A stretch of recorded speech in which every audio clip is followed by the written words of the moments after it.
What's going on, everybody? This is your former AEW World Heavyweight Champion. Once a champion, always a champion. Swerve Strickland. Whose house? Swerve's house.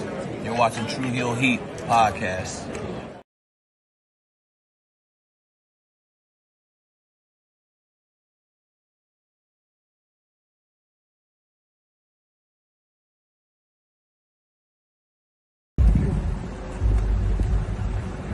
Yo, what up? You know what it is. It's your boy AJ Francis reporting to you live from New York City, the birthplace of hip-hop. And I'm telling you that I'm only tuned in with Tru Heel Heat Wrestling. Holla at me.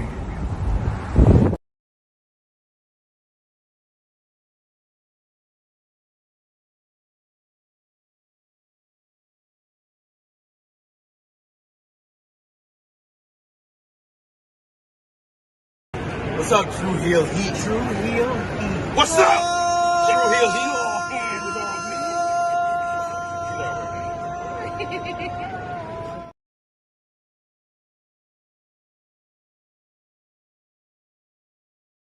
Hey guys, this is Thunder Rosa and welcome to Tru Heel Heat.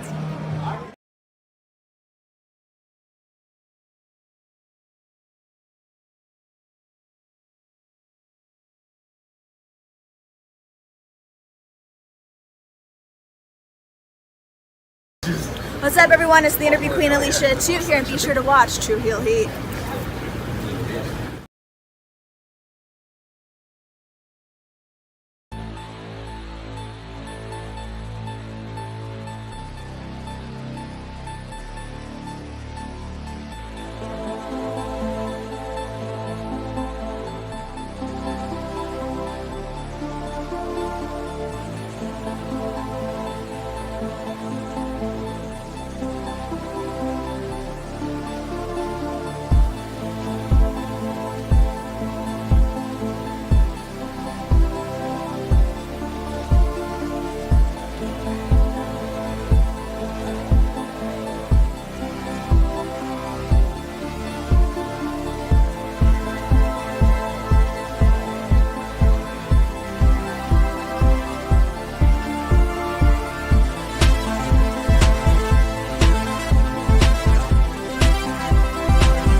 A lot can happen in a week. Last week, we were here ahead of Elimination Chamber talking all the things heading into the big event in Toronto and what resulted in Jade Cargill making her way back and coming back to some backstage heat. Randy Orton is back and he's looking to punt Kevin Owens in the head after Kevin Owens and Sami Zayn had arguably the WWE match of the year so far.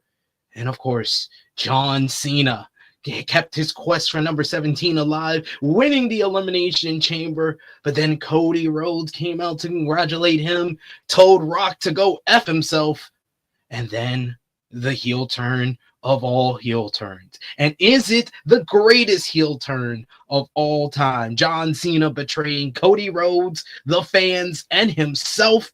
CM Punk had a lot to say on Monday Night Raw. The WWE Women's World Championship matchup is totally up in the air now that Io Sky is the world champion. Also, you got LA Knights, the new U.S. champion, and Naomi puts on the acting performance of a lifetime. Tyler Perry's hitting up her phone as we speak over at AEW Land. They're getting ready for a revolution tomorrow night after an epic sit-down interview with timeless Toni Storm and Mariah May. Well, MJF is looking to prove a point, and Jon Moxley and Adam Copeland are gonna headline the show for some reason. Nobody wants to see that, but apparently they're still doing it. Hopefully Tony Khan watches this, though. This is the Tru Heel Heat flagship podcast. Let's hit the intro.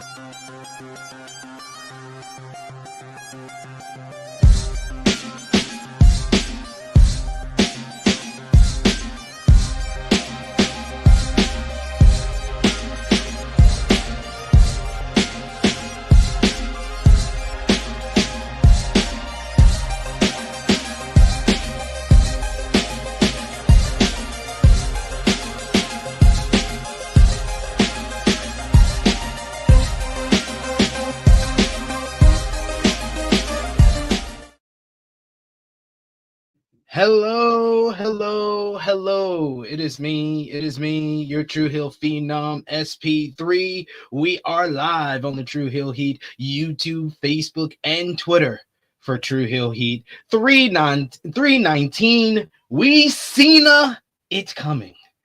Discussing the latest wrestling news, including the epic heel turn of John Cena and his three-man Hollywood power trip with The Rock and Travis Scott. Jade Cargill is back, but she is back to some backstage heat, and a lot of it. It's very messy up in the WWE women's locker room right now.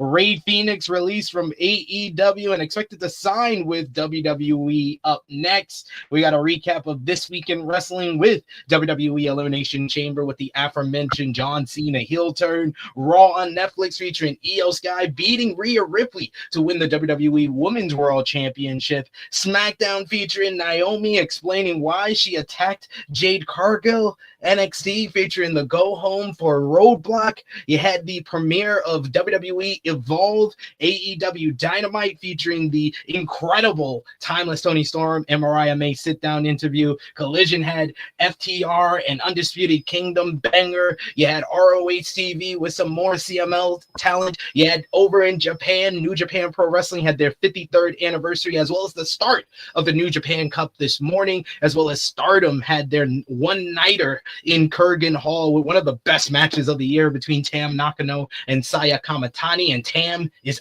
up out of here in Stardom. And we had TNA Impact, and of course final predictions for AEW Revolution, a jam-packed edition of the flagship. So you know we had to have our boy, the happiest person in wrestling media and the wrestling community, never says a bad word about anybody, doesn't call them bums or anything. He is the one and only Tru Draw himself. Josh, how are you doing? I mean, I be calling Finn Balor a bum because he is a bum. Yeah. All he does is lose. So he deserves that.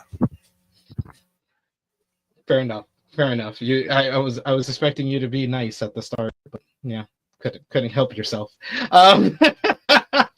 We got plenty of folks joining us today. We're waiting on Miss Krssi Luv. You know, she has to make her grand entrance, and we have a special guest joining us today. We appreciate y'all for joining us live. Appreciate y'all if you're watching us on demand. Remember to show your appreciation back. The simplest way possible is by dropping the thumbs up on this video. You can also share this video with all your wrestling fans, friends, and family on all your favorite social media platforms. If you're new to the Tru Heel Heat YouTube channel, hit the subscribe button, hit the bell to stay notified for all the great content here. And of course, sound off in the live chat. We love to interact with all of you guys, hear your thoughts on this week in wrestling. And what a week in wrestling it was. I don't know if we're gonna if any of it gonna top the last week, because you got Elimination Chamber last Saturday, we got Revolution this Sunday. In between, we had John Cena's heel turn. You got Travis Scott basically giving Cody Rhodes a black eye. You got everything that went down on Monday Night Raw with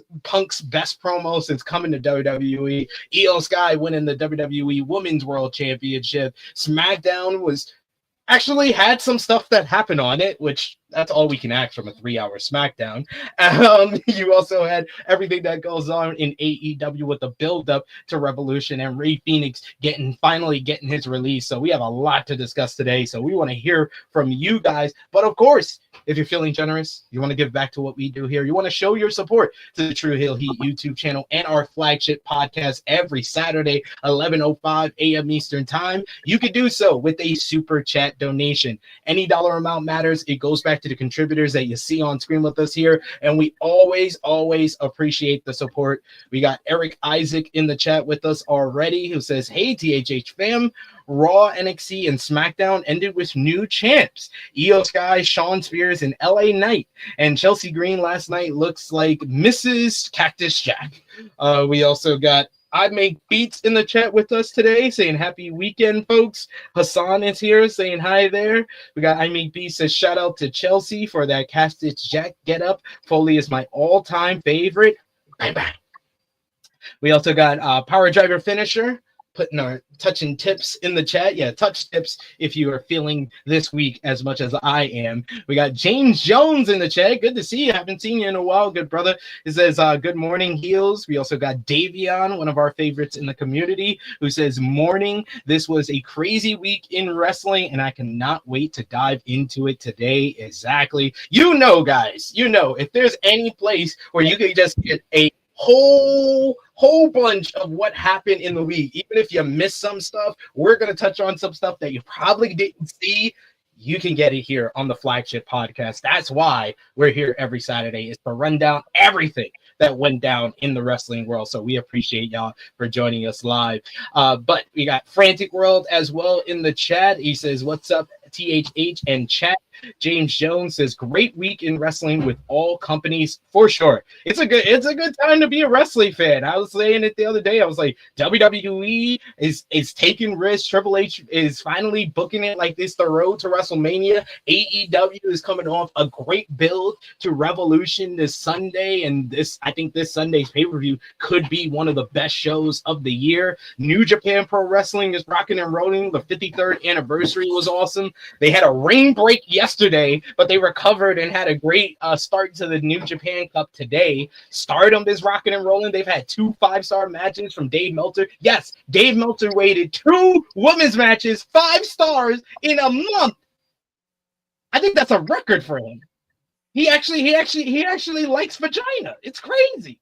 I didn't think he liked it anymore. But he's rated 2 Stardom 5-star matches already this year. So it's a good year for them. And yeah, TNA has Tessa Blanchard. So maybe not all companies. Sorry, James. Jaleel says, hello, everyone. We also got Power Driver Finisher. He says that Evolve show was tight. I've been telling people we'll touch on, what happened on the Evolve premiere. Evolve is very much, the first episode gave me mid-2010s NXT. When NXT first came to the WWE network, that was basically what Evolve that first episode was. Were you able to catch any of Evolve? No.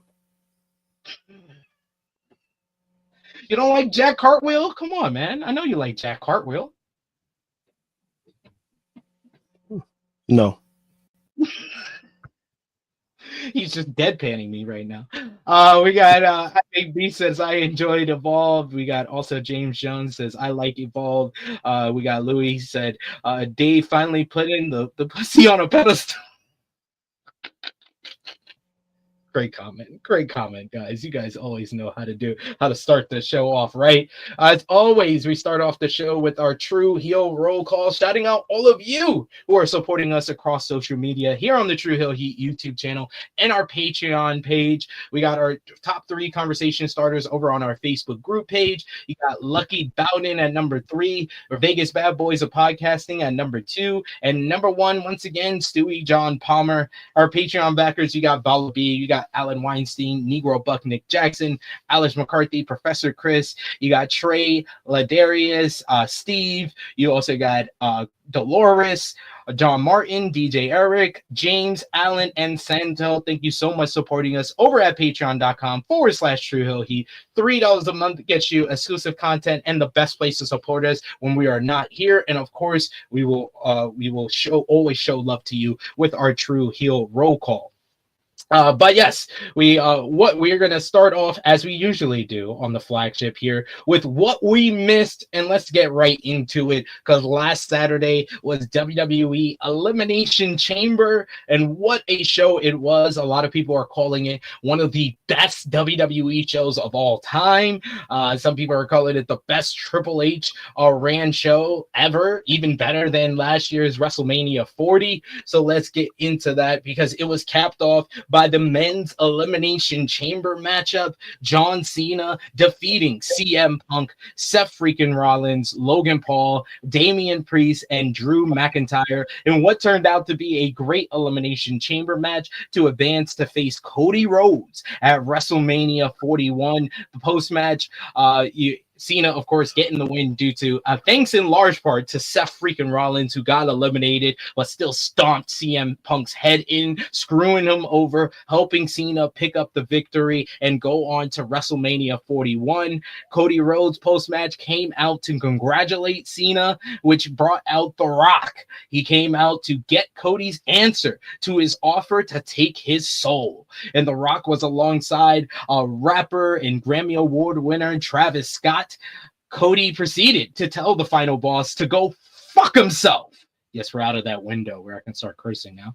And Cena then congratulated him, gave him a big old hug, but then looked at The Rock, who signaled for him to do the almost unthinkable, if you don't watch Tru Heel Heat, and turn heel for the first time in 22 years. John Cena turned his back on the fans, turned his back on Cody Rhodes, turned it back on all of his morals, and kicked Cody right in the balls. He then proceeded to punch Cody in the head with the gold Rolex and hit him with the undisputed WWE title twice, busting him open.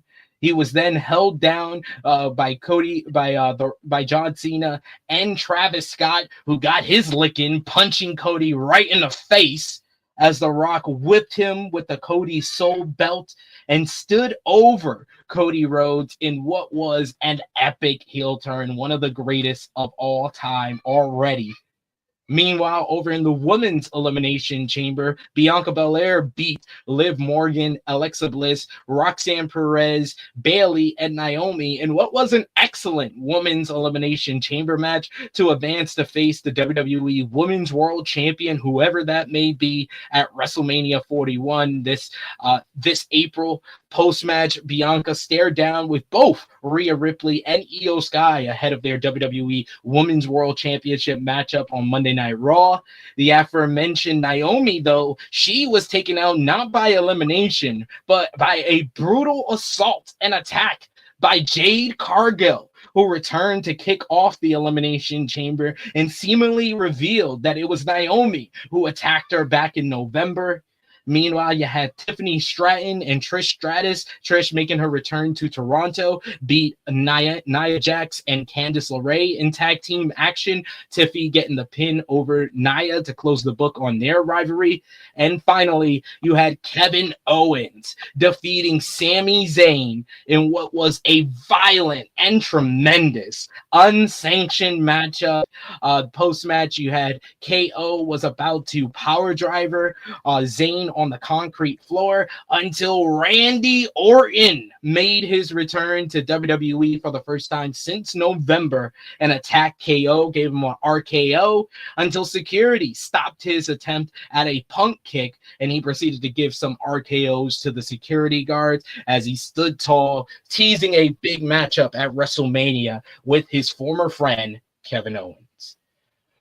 Josh, we were on the review last Sunday. Check it out. It's still on the page. Me, you, and Professor Chris. I thought that was one of our better pay-per-view reviews where we really went in depth with everything that went down, especially the John Cena heel turn and the historical significance of it. Now that you've had 7 days to kind of ponder and think about it, what was your overall thoughts on Elimination Chamber? Great closing segment. Great closing. The show itself, I think it was kind of up and down for me. The men's Chambers match had its issues, especially in the beginning of that match. It didn't pick up until the final three, in my opinion. And then once it got to the final three, that's what made the match better. And then obviously we had the best match of the night, in my opinion, Sammy versus KO in a non-sanctioned match.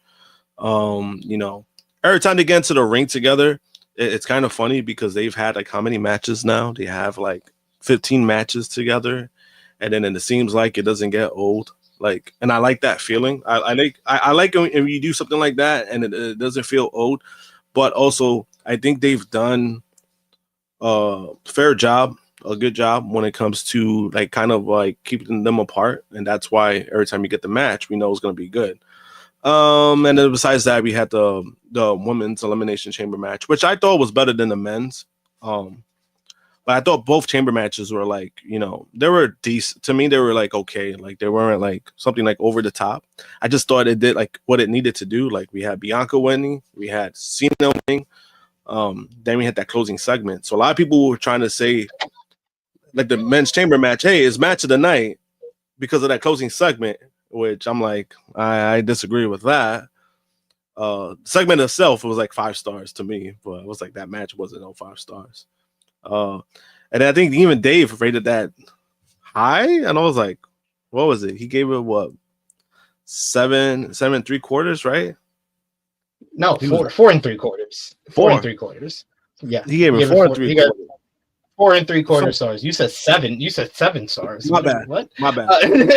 4 3/4 stars. I gave it 4 1/4. It's not that far off. I think that you're underestimating it. I think that both matches turned out to be great. I think they delivered. They had the crowd into both of them at the end, especially with the men's chamber. You do make a strong argument there that women's chamber was probably the better match between the 2 chamber matches. I don't know. I think when it comes to the chamber match, it's because like we've had like a catalog of chamber matches.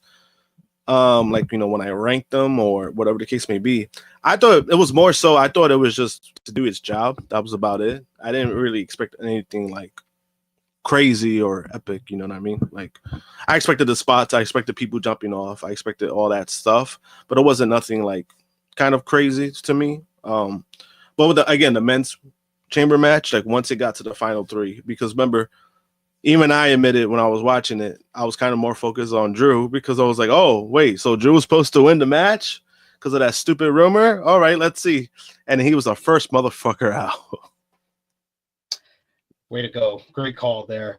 But we got to see who else, what someone else felt about the Elimination Chamber 7 nights ago. Our special guest for today, you'll see him over on WrestleTalk on the AEW Dynamite review show with Tempest. He is your chief vibe officer, Mr. Sat E. Niangi. How you doing, good sir? I'm good. I'm like Rick Ross. Every time I come back, it is with a new nickname. Chief Vibe Officer is because that's what I bring to the table. Because I don't know if you guys know this, but Tru Heel Heat has been having all these guests. You got Joe Hobart. I mean, he's like one of the greatest minds in terms of breaking down wrestling, like wrestling science. You got Maggie. I guess you bought for the eye candy and like the bar tips. No, I bought her because she curses like a sailor. There you go. And that too, exactly. It gives you the vibe of being in the bar. And then you got me. I'm here to bring the vibes. That's what I do. I'm the chief vibe officer. Yo, CVO. And when I think about Elimination Chamber, you know what? It was a step up from the Royal Rumble. I'll say that. Okay. The chaos. I think when wrestling's too polite, because Triple H is guilty of having happy Saturday to you too. Triple H is too polite sometimes, or it's too bland, it's too sanitized, it's too uninspiring. Every unword you can think of in the dictionary, that's what sometimes you get with Triple H's show. But this one, because there's rumors about everything, it's like, is Cody gonna turn heel? Could it be John Cena after like 20 years? Is it Drew McIntyre of all people? Is he the real secret main character the whole time? But watching the show, I was very happy about what we saw, because usually when a promoter say, get ready for the biggest night in wrestling, is usually a thumbs down. Triple H actually lived up to it. So he failed upwards. Congratulations to him. But yeah, I thought it was a memorable show. It was a memorable, but the crowd's changed, because a lot of people equate it to like 996 Bash at the Beach when Hulk Hogan turned, and then there's a conversation about how audiences were different. They chucked garbage at Hulk Hogan. This one's like, yay, WrestleMania is gonna be great. It's like we're in on a joke. But it used to be like there used to be a barrier between the fans and the performers. Now there's like a blurring. It's like we're all in on the joke together. So yeah, we'll see where things go. But I'm happy. At least we're starting to talk about here. Absolutely. That's my. But even with the crowd like initially popping for the heel turn, they did wind up giving them a lot of heat because of how the beatdown was. It was basically like Cena mugged him. He mugged Cody. He beat him with his own gold Rolex, hit him with the title, busted him open, ripped his shirt off, choked him with the tie. That's when the fans was like, "Oh my God, what's going on? This is too violent." And then you have Travis Scott, who just Tongue right in the eye, right in the eardrum. Pop the I would have broken He's kayfabe and double legged him. I would have double he's legged him for protecting that. the business. He's protecting the business. I respect him. I respect him for protecting the business. They told him to make it look real, and he did. In the ear, is he that dumb? I get it, but I would pick like his. I'll punch his thighs or his butt cheeks. No, right in the face. Right in the fucking face. Nah, you know what? The shoulder blade, you know, somewhere where, come on, his ear, is he that dumb? Yeah. I know he must have skipped school, and I don't want to diss about the Houston, Texas educational system or wherever it is, yeah. But come on, dude, there's a place they put his arm. Give him like a dead arm, you know? Face. No, right in the okay, face. okay. I was thinking about it. The Rock was whipping a belt. Why not give him the belt? That's at the least. It's kind of sting, but at least it's effective. You should have gave him the belt. You know, he can't F up. Maybe they whipped him in the ear like a dickhead. That's not. All I'm saying is that this is not Travis Scott's fault. He just protected the business. He protected the business, and he brought the views, folks. He brought the views. He imagine that he ruined WrestleMania. All of a sudden, concussion. People say to protect the business, but you could have ruined a main event angle. You could have ruined WrestleMania. Cody could be like, he's got CTE or something because his belt is being rung. He has to take 6 months off, whatever it is. He looked fine to me. Yes, it turned out to be. Listen, it's not that bad, but listen, I'm one of those people where, listen, I've been a fan of Travis Scott since Al Faro. I've been a fan of Travis Scott since Cruel Summer. All right, I go way back on his music. I'm not one of those newbies that hopped on during his bloody Astroworld season. That's when people hopped on his dick and they're trying to become a fan of his. I've been a fan since day dot, so people don't fuck with me. I'm days before Rodeo. I'm Rodeo, which is 10-year anniversary this year. So I go way back with this guy in terms of listening to his music. What I'm trying to say is he could have done it better, okay? He could have been smart. I don't know if he's ever been in a fight in his life. You're kind of exposing him. Jacques Webster. That's his real name. Jacques. Okay. Jacques Webster, that doesn't sound like the name of a guy that gets in a lot of fights. But before I want to add something, people were complaining, yeah, because you're asking how I felt. Okay, I enjoy the Travis Scott aspect because I kept saying he reminds me of Dennis Rodman. He looks so clueless around the ring, walking around, flexing. That's what I compared him to on our review. I was like, he's this generation's Dennis Rodman. You know, it is as well because we've been spoiled with wrestling fans that's so in the know. Like, it's not like, for example, Bad Bunny's with it. Pat McAfee, when he first came in, he was with it. Travis Scott's a throwback to, yeah, I'm a wrestling fan, but you put him in the ring, you're like, are you sure you're a wrestling fan? Like, you're just a bit, where's your charisma? It's a bit like, oh, you know what I'm saying? It's a bit like deer in the headlights. But I love it. It reminded me, the glasses, his skinny physique, it gave me Dennis Rodman energy. But I just wish this gave him the belt so he can use the belt on Cody. That would have made sense. Rock's doing it, then Travis is doing it. Rock, Travis, but then they popped him in the. It was so cringe, dude. Come on, man. Protect the business. Speaking of protecting the business, she's always about her gimmick of having the grand entrance. She even has to come after our special guest. She can give me a thumbs up if she's ready to be on because I see her moving her camera a lot. She is the tribal queen herself. Miss Krssi Luv is here. How are you doing, Krssi? Good evening. Good afternoon. Hi, guys. Listen, hello. Hi, guys. I'm so happy to see you, Stat. Hello. How are you, Hello. friend? Did you have that other baby yet? I assume is chilling in my living room. It's some kid that's been living with me for 2 months. Hey, boy. Yes. Oh, you got a namesake for you? Oh, wow. We have another Stat. That's wonderful. I love that. No, I would never name a child after myself. No, I mean, no, not after you, but another like person you mean the like last you. name? The last name. Yeah. Oh, yeah, of course. Yeah. Oh, see, you're with it by having a boy. Yeah, my legacy is intact. Exactly. I told my brother-in-law, man, sucks for you, you know, being a girl dad and all that kind of stuff. Listen, I love being a girl dad before that, but I'm just a dad. Well, he got the best of both worlds, so. I got best, yeah, exactly. I've both got of them. daddy's little girl and probably daddy's little boy. I don't know. He's stuck to my partner's breast a lot, so I can't really tell you what he's going to do in the future. I mean, yes, that's valid, yes. But yes, I have 2 boys, so yes, I understand what that means. I don't have a girl, so yes. Yes, I do. Exactly. You do give me like boy mom energy. Do I really? I've been surrounded. I'm the only girl for both my mom and dad. Everyone else is all boys. So I've been around. It was bound to happen, I guess. So yeah. It's in the aura. It's in the energy, as they say. it's in the energy. Exactly. But hi, everybody. Sorry, my Wi-Fi was there's an issue, a cable thing in the area, and they didn't want me to be great. So I apologize. I was actually ready and on time, but Cablevision sucks ass over here in my part of Brooklyn, and yeah, so I am so sorry. International Women's Day. Happy Women's International Day. Yeah. So what have I missed so far? We just talked about just Travis Scott busting out Cody's eardrum. Chamber. Well, we'll talk more about that, but we're overall thoughts. What's your overall thoughts on Elimination Chamber? I think it's probably Triple H's to me his second best show after WrestleMania 40 last year. I think that this was absolutely tremendous show, top to bottom. Josh is more mixed. He says it was up and down. Sat seems happy with it. What do you think? I'm happy with the outcome. I do see what Josh. I don't think Josh is wrong with the up and down part because it did have it wasn't like a straightforward. Like you had the women, you had the men, and then you had the inside of the sandwich that was a little just a little, but still good. It wasn't a bad sandwich. So yes, I agree. I think it was I think Triple H did do a good job though. Yes. He so delivered. I will give him his credit. He delivered, especially, and I got it right last week, people. Hello, I said they were going on at the end.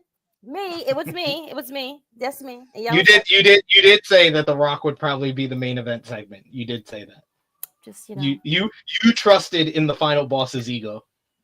And the ego did deliver. And he had on the same bell-bottom outfit. I love that he stuck with the same gimmick outfit and everything. I am here for it all. I do agree with you, Stat. I didn't think of Dennis Rodman, but now that you say it, I do see total Dennis Rodman. And he went against who? Kareem? No, Kareem. No, Karl Malone. Karl Malone. Sorry. See, I'm sorry. The child snatcher, allegedly. Yeah, Dennis Rodman definitely better than Karl Malone. Yeah, Karl Malone. You sick. Karl Malone, anyway. None of us can keep him alone with our kids, Karl Malone. But yes, postman for a reason. Okay, certified pedophile. What? I actually found that out. I actually found that out this year. Because I think I never knew that it was actually a thing. What happened? Wow. Oh, you did not know that? Yeah. No. Yeah, statutory. That's why you don't. That's why what nobody don't say his name either, too. Probably. Yeah, we don't talk about him. They don't talk about him like that. They don't say DDP nothing had at a all. handicap match. DDP had a nice handicap match. Handicap match against Dennis Rodman and Hulk Hogan in 1998. Pretty sure. We do have a new member of the channel, or a member once again, Alan Workingman. Thank you so much for joining us, and of course feel free to send some super chat donations as well, as we're going to talk more in depth about the John Cena heel turn, because in regards to the John Cena heel turn, Fightful Select reports that the company took some significant efforts to protect the turn from being spoiled, including listing the Rhodes Rock segment as third internally when putting it at the end of the show wasn't a last-minute change. The moment was described as coming as a shock to many within the company, and that the post that released on Friday promoting Rock, Cena, and Travis Scott was 100% intentional foreshadowing. Scott was planned to be part of the angle from that point, and WWE had planned for Scott to appear at the show for over a month, though it's not clear if he was planned for the angle for that long. Ed Koskey and Brian Parise were listed internally as the writers for the segment, with no producer listed. The report goes on to note that Cena and Rhodes have known that the plan was for them to compete at WrestleMania.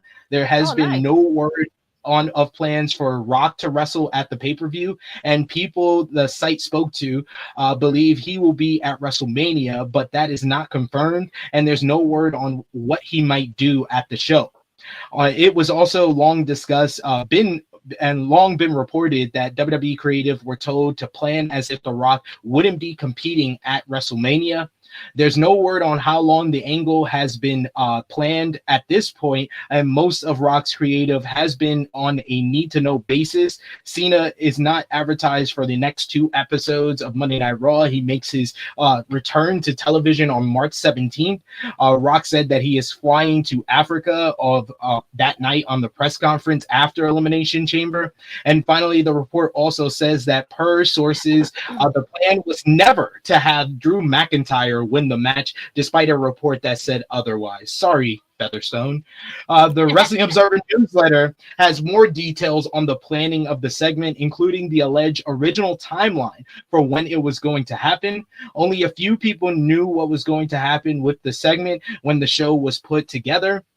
The segment was listed as 3rd after the Trish Stratus and Tiffany Stratton versus Nia Jax and Candice LeRae tag team matchup. That's what everyone was told the schedule was until right before the show began. Then the segment was moved to the main event. Many backstage, including producers, were surprised when they went right to the Kevin Owens and Sami Zayn matchup. And although others knew it had gotten out by that time, WWE were never going to have Cena turn before the Chamber match happened. People outside the select few who knew of the turn were told that Rhodes would have turned down the Rock, but Cena wouldn't be involved and would win the Chamber. In fact, the original plan was, from what people tell outside of the inner circle, was to have Cena turn and join the Rock at WrestleMania to close that show. However, once the decision was made to do the turn here, they had to make it happen at the end. It was noted in the Wrestling Observer newsletter that the top people in WWE could have always intended to do it on this show, but weren't going to let that get out. After the show, many people were told it was a late change. The Rock later claimed that this had all been the plan since Bad Blood, but others said that that was the Hulk Hogan version of the story, meaning that he was completely full of shit. What was known for months in advance was that Cena would win the Chamber and face Cody Rhodes at WrestleMania to attempt to get his 17th world title win. While there had been some talk about turning Rhodes heel, he turned that down. It was a Rock plan that Rock came to him with, but he did not want to do it, and Cena was chosen as the second choice. Imagine that, John Cena, the second choice. CM Punk, who selling his soul to the Rock in interviews, was never planned to get involved, as Cena agreed to do it. Drew McIntyre, who was rumored to win the Chamber, was also not in serious consideration for this spot. So that's the behind the scenes of it all. But gotta ask, I'll go start with you, Miss Krssi Luv. What was kind of your reaction to everything, and where do you see you've watched a lot of wrestling in your lifetime? What do you think the John Cena heel turn ranks in all time greatest heel turns? It's up there with Hogan. I think it's definitely number 2 for sure. I'm happy that it happened. I just want to give my boy SP props because he's the first original one that said this gimmick and turn from the get-go, and not a lot of people are giving my friend flowers, so whatever, fuck you. Anyhow, that's a message for Romeo. But yeah, go ahead. Okay, well, is that why I haven't seen Romeo in a while? Like, what's going on in you guys, man? No, I did do victory laps around hhim on Rated Raw review because he didn't want to give me credit. Go ahead, Krssi.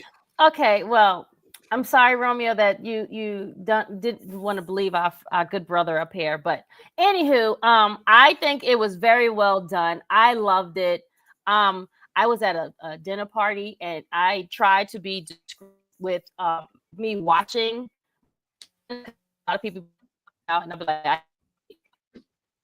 anywho, so I was really kind of up excited as I was like online with you guys because I was at a party, and had to kind of compose myself. But I loved how it's when I came back home and I watched it, and I was like, this is pure cinema. I mean, this is like good, like turn, like it goes to like the Bloodline cinema. I feel like from like 2 years ago. I feel this was really good. They did this well, and everything played in the line. Travis Scott being there, he had nothing to do with it, but him being there just made it even better. Like he added the views. He made it more viral. He made it more viral. he made people like want to talk about, like, he got whole Shannon Sharp, you got Uncle Sharp, you want to go and like fight and be like in a tag match with Cody Rhodes. Like, like, this is why we love wrestling. This is great stuff. People just don't understand it. I got people hit me up. It was like, yo, John Cena just did some stuff. I was like, yes. They was like, how do you feel about it? I was like, I'm excited. You're not. It was like, no. It's like, see, because they're not heels like us. Because, you know, the heels are always have fun. Like, we're the good guys. They just don't understand it. Like, they don't understand. Like, we've always been trying to tell you guys, like, come to this side of the town. You'll understand why. But it's okay. Whatever. We have more fun anyway, so it's all good. We revel in these type of moments. We do. It's so good. That you're someone else who watched a lot of wrestling in your lifetime. What do you think the John Cena heel turn ranks? And if it's not the greatest of all time, do you think that it could become the greatest of all time? See, that's the key right there, because I think is because we're still on the heel turn mode.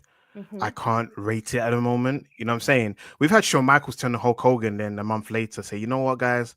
I just wanted to know if I could win. And then that kind of diluted the turn. You know what I'm saying? Had that turn sustained for years, you'd be like, oh, that heel turn led to this run. It could lead to a 1 week run, a 2 week run, or a few months run. At the moment, I say Hogan's number one because it changed the business. Number two, Austin, because it changed the business for the negative, but it's still impactful because it did add to his legacy. Because no matter what you say, good or bad, that turn of WrestleMania 17 is legendary. As much as I hate seeing a black brother get beaten up with a chair so many times and he's bleeding like a stuck pig, that is what happens with The Rock inside WrestleMania 17. With his Cena turn, I put it as comfortable number 3 because of the significance of the length of him being a babyface, which has been like 20 plus years being a babyface before turning heel again. Something that people thought wasn't going to happen anymore, especially in this run. But what we've learned with The Rock, who've rewritten the story, actually, you know what? I'm going to give Rock credit. A guy named Adam Copeland tried in WWE as Edge to rewrite the story of not resting on your laurels, on your greatest hits, trying to reinvent yourself. Edge them, you know, comfortably do the change with Judgment Day because he was trying to do it. He was trying to not to live off past glories. What we hated about Edge, Rock did better. Because I have to give Edge his props because no one's going to remember that. They'll think, oh, Find a Boss changed the game. Like late in your career, you become a heel to reinvent yourself, change your music or change your presentation. Edge tried to do that, didn't work. But Rock was successful. Find a Boss was successful. It created a new playbook to show you that, listen, you may be a legend, you may be on the twilight of your career, but it doesn't mean you still can't, you know, reinvent the game and still be an impact or an asset to the company. Because that's what Cena is right now. When he was a babyface, he was like the ambassador, like the old guard. He's everything that Vince McMahon wanted in the top guy, where he was obedient. He's like, you're now in the middle of the card. Sure, boss, give me the IC title. You're going to lose to Austin Theory. If I have to that son of a bitch, but I'm going to bury him just to let him know he's not bury on my him level. along the way. Don't worry. Yeah, exactly. Because Cena does that. If he thinks you're not on his level, I think they did have Roman Reigns with the original big dog. He was like, this guy's not on my level. So I'm gonna expose him so that like that fire under him to be better. I think he does that. He knows it. It's like you're getting handed opportunities. I didn't. I got friends to get fired. None of you are getting friends to get fired. But to wrap up the point that I was trying to make, yeah, it's top 3 for me because the significance of who Cena is. And also, I'm waiting to see if this run is great, it'll go number 2. But at the moment, I put it in number 3 because it's just the turn at the moment, and we haven't seen where it's taken us. So, yeah. Josh, what about you? Where do you think the John Cena heel turn ranks all time? And do you think it can become the greatest heel turn of all time? I'm kind of with Sat on this. I really don't want to rank it just because it just happened and we don't know what's going to happen. You know what I mean? As in, like, we don't know what's going to happen going forward because, you know, it could either be great or it could be a sinking ship. Yeah, it could be a sinking ship. But we haven't, you know, we haven't gotten there yet. I mean, you know, we just haven't gotten there. That's more so what it is. But then the significance of it happening and everybody talking about it and, you know, the news media talking about it, even some of the sports, even in sports they were talking about it. You know, MLB did a post about Cena's heel turn. It's like those are things that you really don't see at all. You know, so I think that's why. I mean, I'll wait and see, but it definitely could be one of the. I mean, definitely could be I would say a top 2, just because I still think the Hogan turn will still be number one, just because of what it did for their business, like what it did for WCW. Once that heel turn happened, they were beating the shit out of WWE for almost 2 years. So, I mean, you know, we're just at a point where WWE is just number one. So him turning heel is not gonna like really, you know, they're already doing great business. I'll add more to the business, but it's not really doing anything when it comes to that, just because they're already at a good spot when it comes to that. The Hogan turn, obviously, it turned things around for WCW. You know, for better or worse, it did. I mean, ended up what it ended up being after everything, like, you know, turned to shit. But I still probably put that number one, even though I still don't like Terrence from Florida. Yeah, none of us like Terrence from Florida. None of us do, though. We also got to respect history. And, you know, you said you can't rank it. Well, don't worry, because I'll do it myself. Wow. As you see, I did do it myself. Sports Illustrated, SI.com. I posted up the John Cena and the 10 biggest pro wrestling heel turns in pro wrestling history. Sat, you're gonna have to pull down your camera a bit because all we can see is your forehead at this point. I don't know what the heck happened. Like, wait, what is going on? There you go. There you go. It's didn't heal me. Hey. But yes, I did our ranking. I'm enjoying this, and all of a sudden you're saying my forehead. I was like, my forehead. I was like, what the heck? I was like, all I see is your forehead. I literally put down the banner so we could see you, and then all I saw was your forehead. So I had to say something. But yes, I did it. I was like, I went to my editor. He gave me a bunch of articles and stuff to do. And I was like, well, this is a more timely one that I think I should probably do this week, seeing how big this heel turn was and see where it should rank. So I did the 10 biggest heel turns in pro wrestling history. I got feedback from our Tru Heel Heat team, got feedback from Jimmy Macaram, got feedback from the Sports Illustrated writing team. So here's how I ranked it. Coming in at number 10. See, I had to show some love to historical significance. So something that probably not a lot of you will remember or make note of or probably never seen before. So it's a good article for you to look at.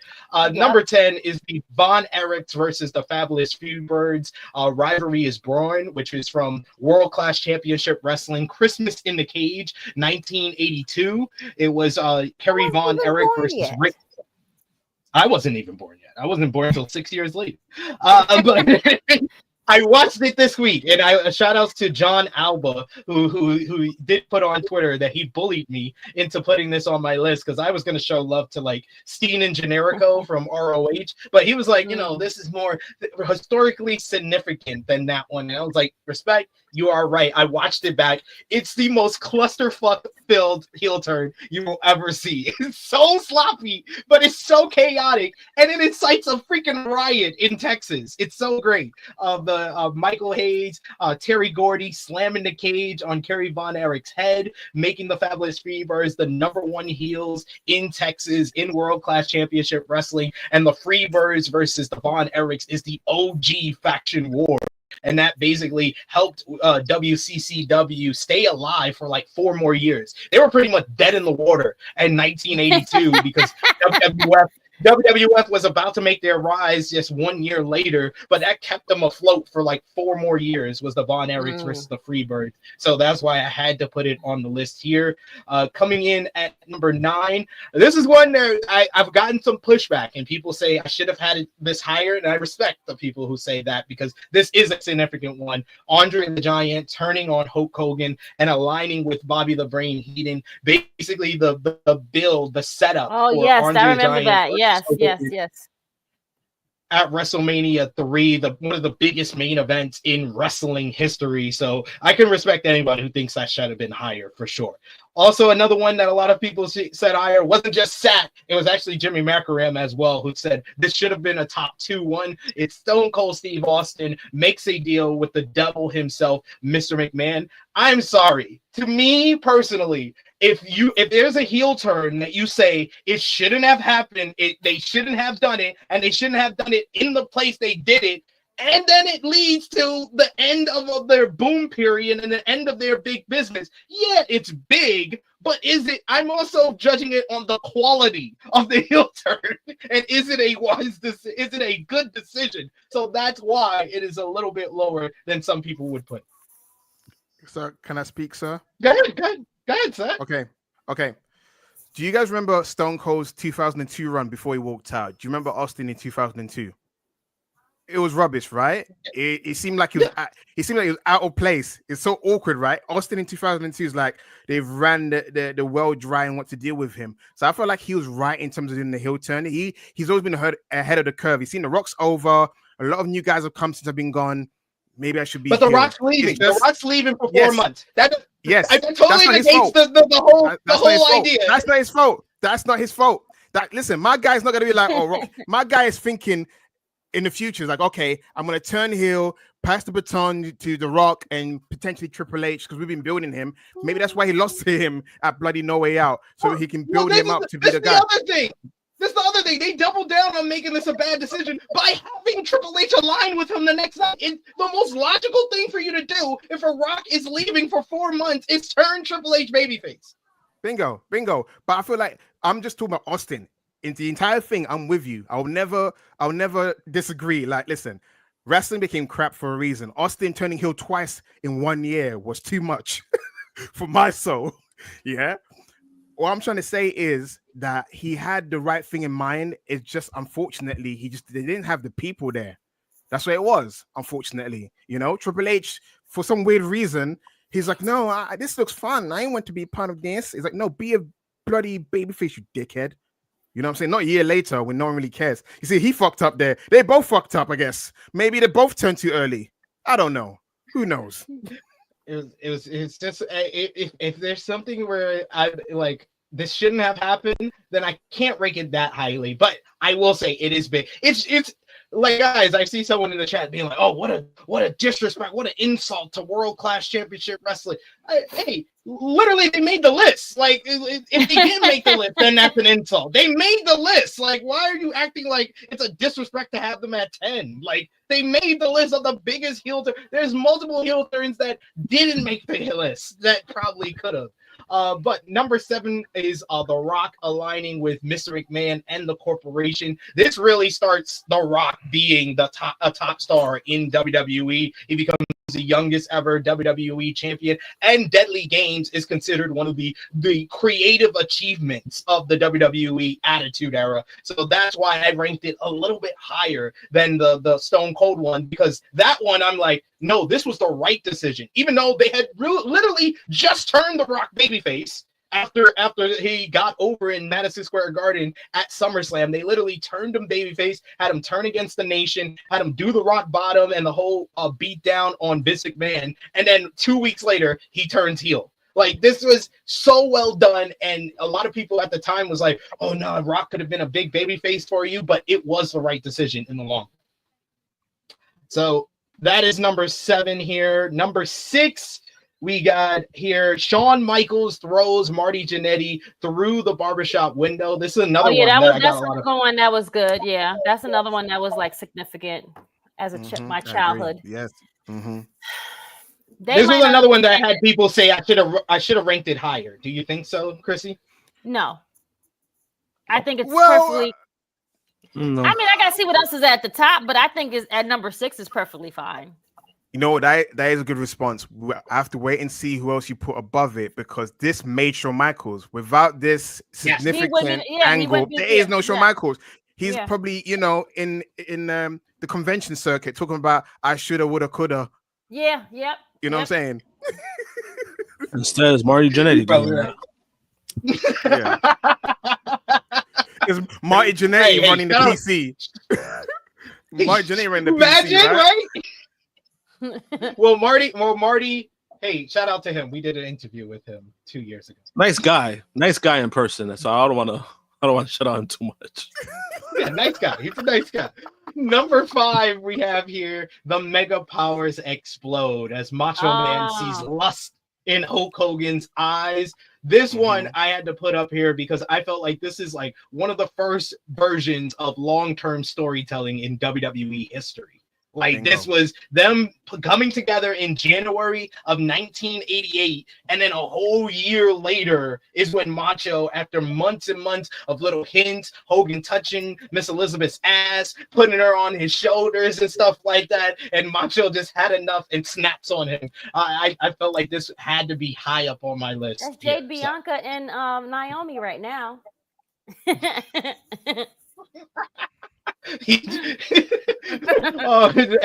Naomi saw lust in Jade's eyes. Right. But yes, the mega now it's questionable because I'm like, you sure it was a heel turn? I mean, Macho did nothing wrong, to be fair. Macho Man did, I've been saying this for years. Macho Man did the right thing. He knew what that nigga was doing. He knew he had his own wife at home. Fuck you. Don't be looking at my lady. Not even just that. Hulk Hogan's got a history of sleeping with his mates' wives. I'm talking about in the 80s. Him and Vince McMahon allegedly used to swap Lindas. Oh, if you didn't know. Oh, I'm sorry. Jesus. I did not know that. I did not know that. Whoops. Linda. No, my Linda. Your Linda. Yeah. They used to get freaky like that. Yeah. Number 4. Maybe this is a bit of recency bias from over 10 years ago. I'm gonna say this one, friend. Seth Rollins turning on the Shield and joining the Authority literally created 3 of the biggest stars of the past decade.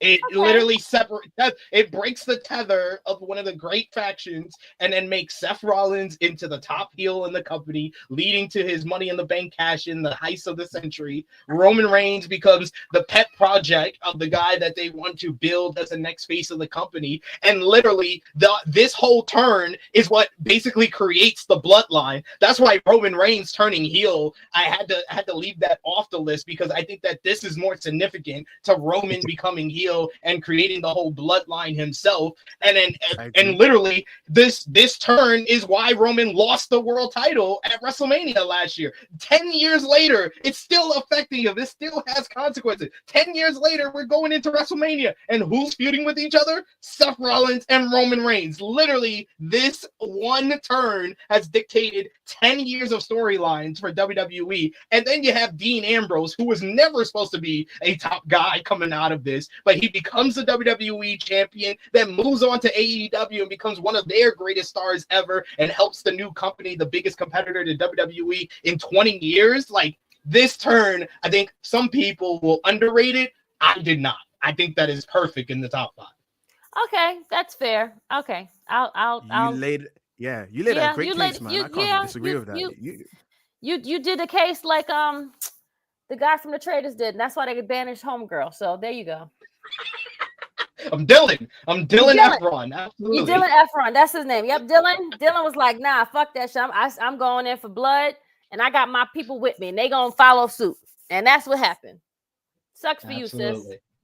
Now, the top 3, I think that you can like swap this one. And I was surprised that Sat didn't mention this one. When you said Austin in the top 3, I was like, you're forgetting the bigger one. That bigger one that even dictates the Austin one. Mr. McMahon screws over Bret Hart, the Montreal Screwjob. The Montreal Screwjob is one of the biggest turns of all time, people. Like, people sleep on it because it's real life mixing with on-screen product, but it creates the biggest heel in pro wrestling history and maybe in life. Vince Okay, McMahon, that's Mr. fair. McMahon becoming a heel is the Montreal Screwjob. Literally, I had to do like 7 paragraphs on this shit to explain it all for someone who doesn't know it, because you have to break down that Bret Hart was the company man and gets offered a 20-year contract, but Vince is getting his ass kicked because WCW has the NWO, more on that later, and he has to say, no, I can't pay you that, so go renegotiate with Eric Bischoff. So Bret Hart signs with Eric Bischoff, but he's the WWF champion, and so Vince wants him to lose the title to the one person he won't lose it to, Shawn Michaels, because him and Shawn Michaels are going through backstage arguments because Shawn basically alluded to Bret cheating on his wife and got hair pulled out of his skull and got sent home for 2 months, and he's the guy that you want me to lose to, and Bret's totally fine with it until Shawn tells him, I would never lose to you, so he's like, fuck that, I'm not losing to him, I'm especially not losing to him in Canada, and Vince has to orchestrate a whole screw job for Bret, making Bret like one of the biggest heroes, but WCW fucked that up. And then Shawn Michaels a big villain, but most of all, Vince becomes the centerpiece heel of the boom period of the Attitude Era. That has to be a top 3 heel turn. Okay. Continue. Well done. He was a ring announcer. He was a ring announcer, a commentator before. He was a commentator, not even a ring announcer. He was a commentator. He was over there in the corner, and then all of a sudden you seen him not even. What a maneuver! Yeah. That guy. Yeah, he was terrible at his job too. He really was bad. You know what? Yeah, he was terrible, but I got nostalgia because at least it was colorful. All right, he didn't know what the heck he was talking about. You know, I miss that was him. Welcome to the Royal Rumble. He would be the voiceover for when they had the intros and whatnot. He would do everything. He had his shit splattered all over the fucking place. So yeah, it makes sense. Okay, it's fair. But I do agree with you on Krssi. I think that John Cena's heel turn is a top 2 one because Cena was babyface for 22 years. 22 years they put him in the Guinness Book of Records this week for being the longest time as a babyface before turning heel in WWE history. Crying. The kids was crying. The kids, fuck them kids first of all. But still, nevertheless, they went viral. It went viral. Like, it's a big deal. Like, he has the most Make-A-Wish stuff, and he was like, you know what? I am ready to relinquish this title and go and be a bad guy. I respect it. This is great. This is great for him. This is great shit.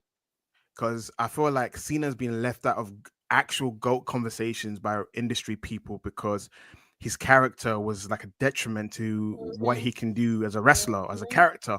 That's why when you watch him do his film roles, you're like, the guy's multifaceted, but he was just pigeonholed in this one character for ages. So I'm hoping that with this heel character, it will solidify him as one of the greatest. He's already been solidified as one of the greatest in terms of promo, but in terms of character and what he can do, I'm excited that Cena can show you what he could have done if they pulled the trigger. I get it, money, sick kids, and and all that stuff.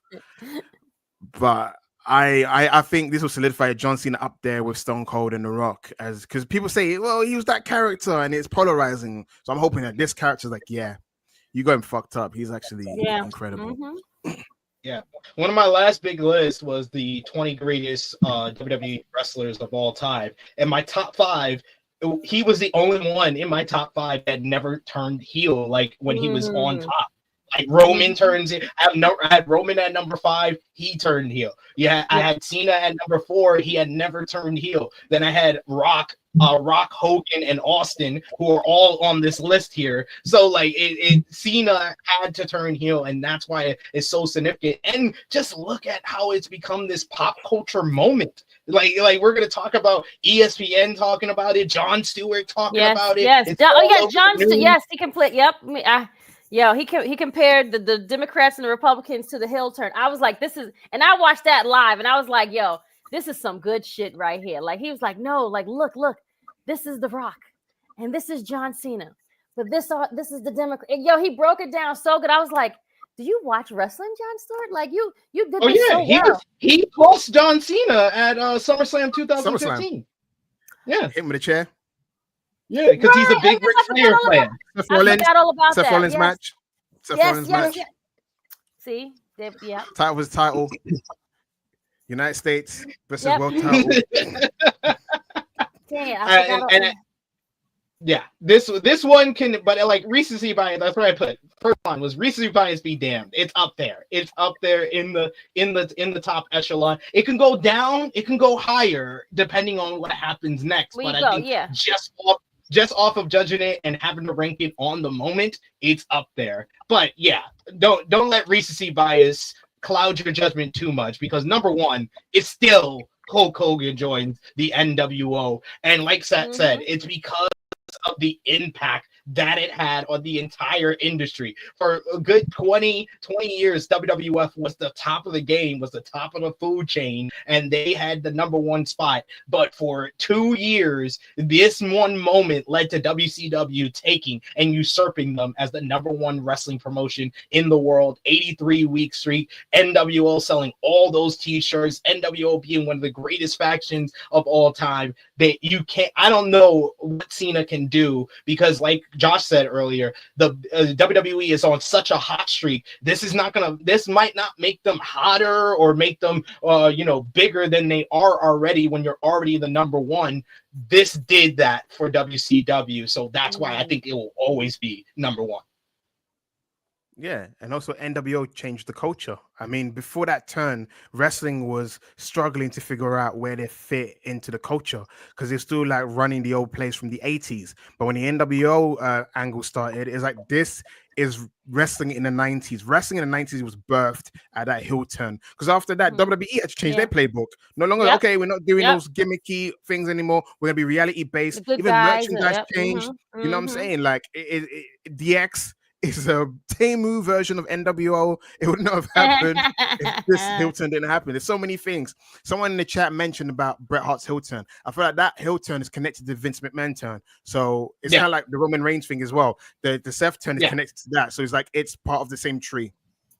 Yes, and what I based this article, what I based this list on, was the shock value of the actual moment, how memorable it was, the financial results, impact, and legacy. And with the Cena one, you kind of have to kind of do it for just the moment. The impact of the moment is that it's bringing new eyes to WWE because Travis Scott is involved and because it's going viral the way it has. The legacy of it, I can't judge on that, so it probably would get a 0 on that. Financial results, Elimination Chamber was a big one, and they're gonna do big business for WrestleMania, so you had to kind of project on that part. But as far as how memorable it was and the shock value of it, it's a 10 out of 10 in those departments. So that's why it's so high. Like I said, if I do the list again, maybe it ranks lower because it's too early. But if you have to rank it in the moment for that one alone, out of all the ones, it's gonna be high up there.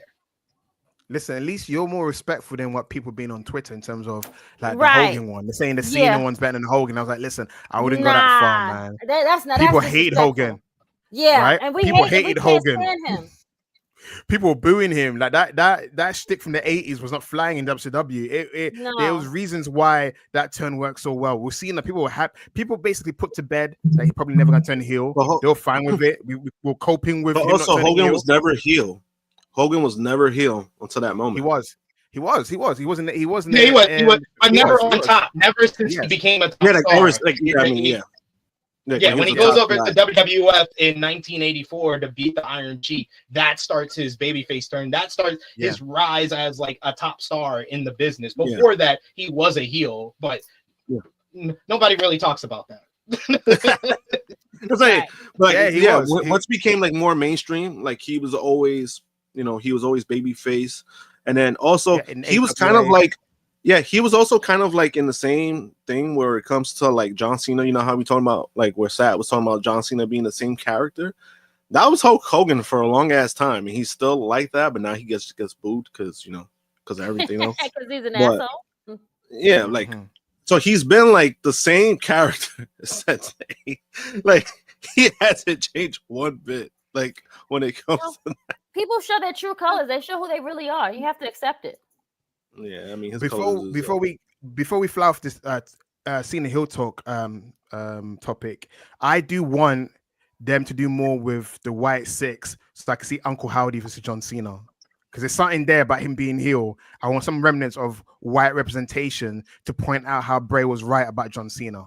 I mean, because, you know, Bo Dallas can go in the ring. It's just they need to alter that bloody stupid wig that he wears. He's got long hair. What's up with this stupid wig? Stupid.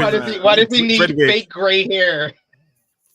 Yeah, I mean, I think that's what ruins him. That thing too. I mean, that idea sounds cool, but the way they've been using the YS6, I'm not. You can't really, you know what? Yeah, Triple H has done like the omission thing. It's like because he's barely using them, you can't judge him as much. But I feel sorry. I said to Sid that Nikki ASH stood at the pinnacle of Nikki's career on the main roster, where this should have been the deciding factor for her. But fingers crossed that the WrestleMania tag match is her and Alexa going after Liv and Raquel. I agree with that. We do have a couple of super chat donations here. Thank you so much to Chuck Berries. He says, which heel turn and run was more worse for business? He says, was it Austin joining McMahon in 2001 or Moxley and the Death Riders current run? I mean, AEW's business was already going down when they do Moxley and the Death Riders. So it's definitely Austin and McMahon. It's a bigger drop from Austin and McMahon, where they're at the pinnacle of the business, the number one promotion, doing all these record gates. The WrestleMania 17 did a record gate, and then business steadily goes down after making this decision. So it's definitely Austin joining McMahon. Yeah, and then also within that time frame, they kind of lucked out just because WCW was so complete shit.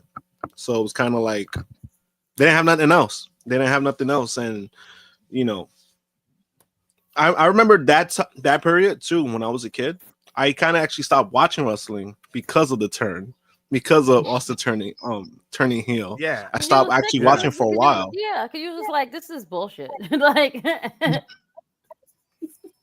This shouldn't have happened. That's what I was like. I still kept watching because I was a glutton for punishment at 13. Same. Yeah. But then like, there time to time I'll tune in, and then I'll see like when they were like tag champions. I'm like, when the hell did this happen? I know. Wrong. It just looked wrong. The worst SmackDown game, and the worst SmackDown game came out as well. I feel like that was like symbolic. It was a reflection of the current product. We have Dion. Dion Jenkins in the chat with a super chat donation. Thank you so much, Dion, for the support. He says, I hope John Cena isn't just number 2 to The Rock. This moment would have been just as big, if not bigger, without Dwayne. No, it wouldn't. That's a damn lie. Yeah, that's a damn lie. That's a damn lie. The Rock makes it so much bigger. It's one of Hollywood's biggest stars. Like, what are you talking about? As somebody who's been very critical of Dwayne, I disagree with that. Why are you being critical of Dwayne? Listen, if there's anyone that can cash in his goodwill, 20 years of being selfless, he's like, I'm taking this back. I'm taking this back. I'm taking this back. Brock Lesnar, we don't have the career. You just haven't been watching. That's why you just haven't been watching the show. Why I've been critical on Dwayne. I have given him his props when it's needed. So yeah, but I'm saying of everyone that's a bit deluded. Listen, I'm not saying he's not deluded. He's deluded, 110%. The stuff that he's doing is crazy. I'm with you. That's what I'm saying. Don't think I'm saying this. I'm not agreeing with you. Some of the stuff he's doing, Cody turning heel, you dumb. But I feel like of everyone, he was the most selfless guy for ages. Put Kurt Angle over. Brock Lesnar wouldn't be asking for piss content. A long time ago. Yeah, I agree. And I've acknowledged that though. And I've acknowledged that. The only thing I've been saying is that The Rock has an ego, and he pretends that he doesn't have an ego. And that's funny. We all can see him. That's why we laugh at him. We're like, no, I'm just saying he just needs to be acceptive of it. That's all I'm saying. I think no, he can't be. That's what makes The Rock The Rock. He's gotta be Delulu and act like he isn't. Yeah, he's Hollywood Rock. It's like you're not fooling me, Dwayne. Uncle. You're not fucking fooling me, Dwayne. I know he's so big he can't fool us. I mean, we can see you in your bell bottoms. And your fake belt. And that fake belt as well. Because you can't win the title. Because he got told you can't end Roman Reigns' title reign. He goes, give me a belt. And have that widow give me that belt. And make up a story about Muhammad Ali, He, Widow just giving on me, the material to make the belt that I have now. He's the people's champion. I'm the people's champion. Yada yada yada. The whole convoluted story because he wanted to hold the belt. What CM Punk said made me laugh. I was like, "That is true. He just wanted to hold the belt. I'm champion too." But CM Punk shouldn't have. Yeah, he should, but he shouldn't have been the one to say that because he walked around with a fake belt too. So no, it wasn't. What? It was a fake belt. He was. He lost. Listen, he didn't. He lost. He didn't. He got hurt. He didn't. Fragile Phil. But he had to take time out. Listen, if it's UFC, my guy's speaking UFC. You guys are interim champion until you beat me. He lost. I mean, we're talking about. We talking about UFC. You see that takedown that Seth took that did on Monday. Yeah, that alone tells you why he didn't last in the UFC. He's fragile. Is it because of Becky's post? And he's like, he got upset. He started crying about Becky's post. Well, we'll get there. Fightful Select has more details on the Travis Scott portion of all of this. He getting involved with WWE this year. Travis Scott initially appeared at the WWE Raw on Netflix debut, entering the ring with Jey Uso and smoking a blunt. Then at last Saturday's WWE Elimination Chamber Toronto, he escorted The Rock to the ring for the angle with Cody Rhodes and John Cena. Scott also received a new hardcore title belt, and his new single 4x4 is now the Monday Night Raw theme. Earlier in January, it was reported that WWE was looking to do more with Scott. According to Fightful's report, people close to the situation indicated that most within the company didn't know that Travis Scott would take part in last Saturday's bombshell angle at that time. The sources indicated that since that time, moves began being made in mid-January to include Scott in a major angle.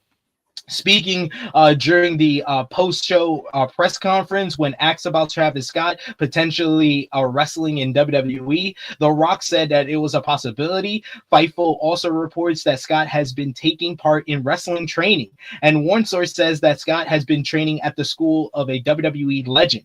Additionally, there have reportedly been talks to have Scott work matches in the foreseeable future. However, it's unknown when Scott stepping into the ring might occur.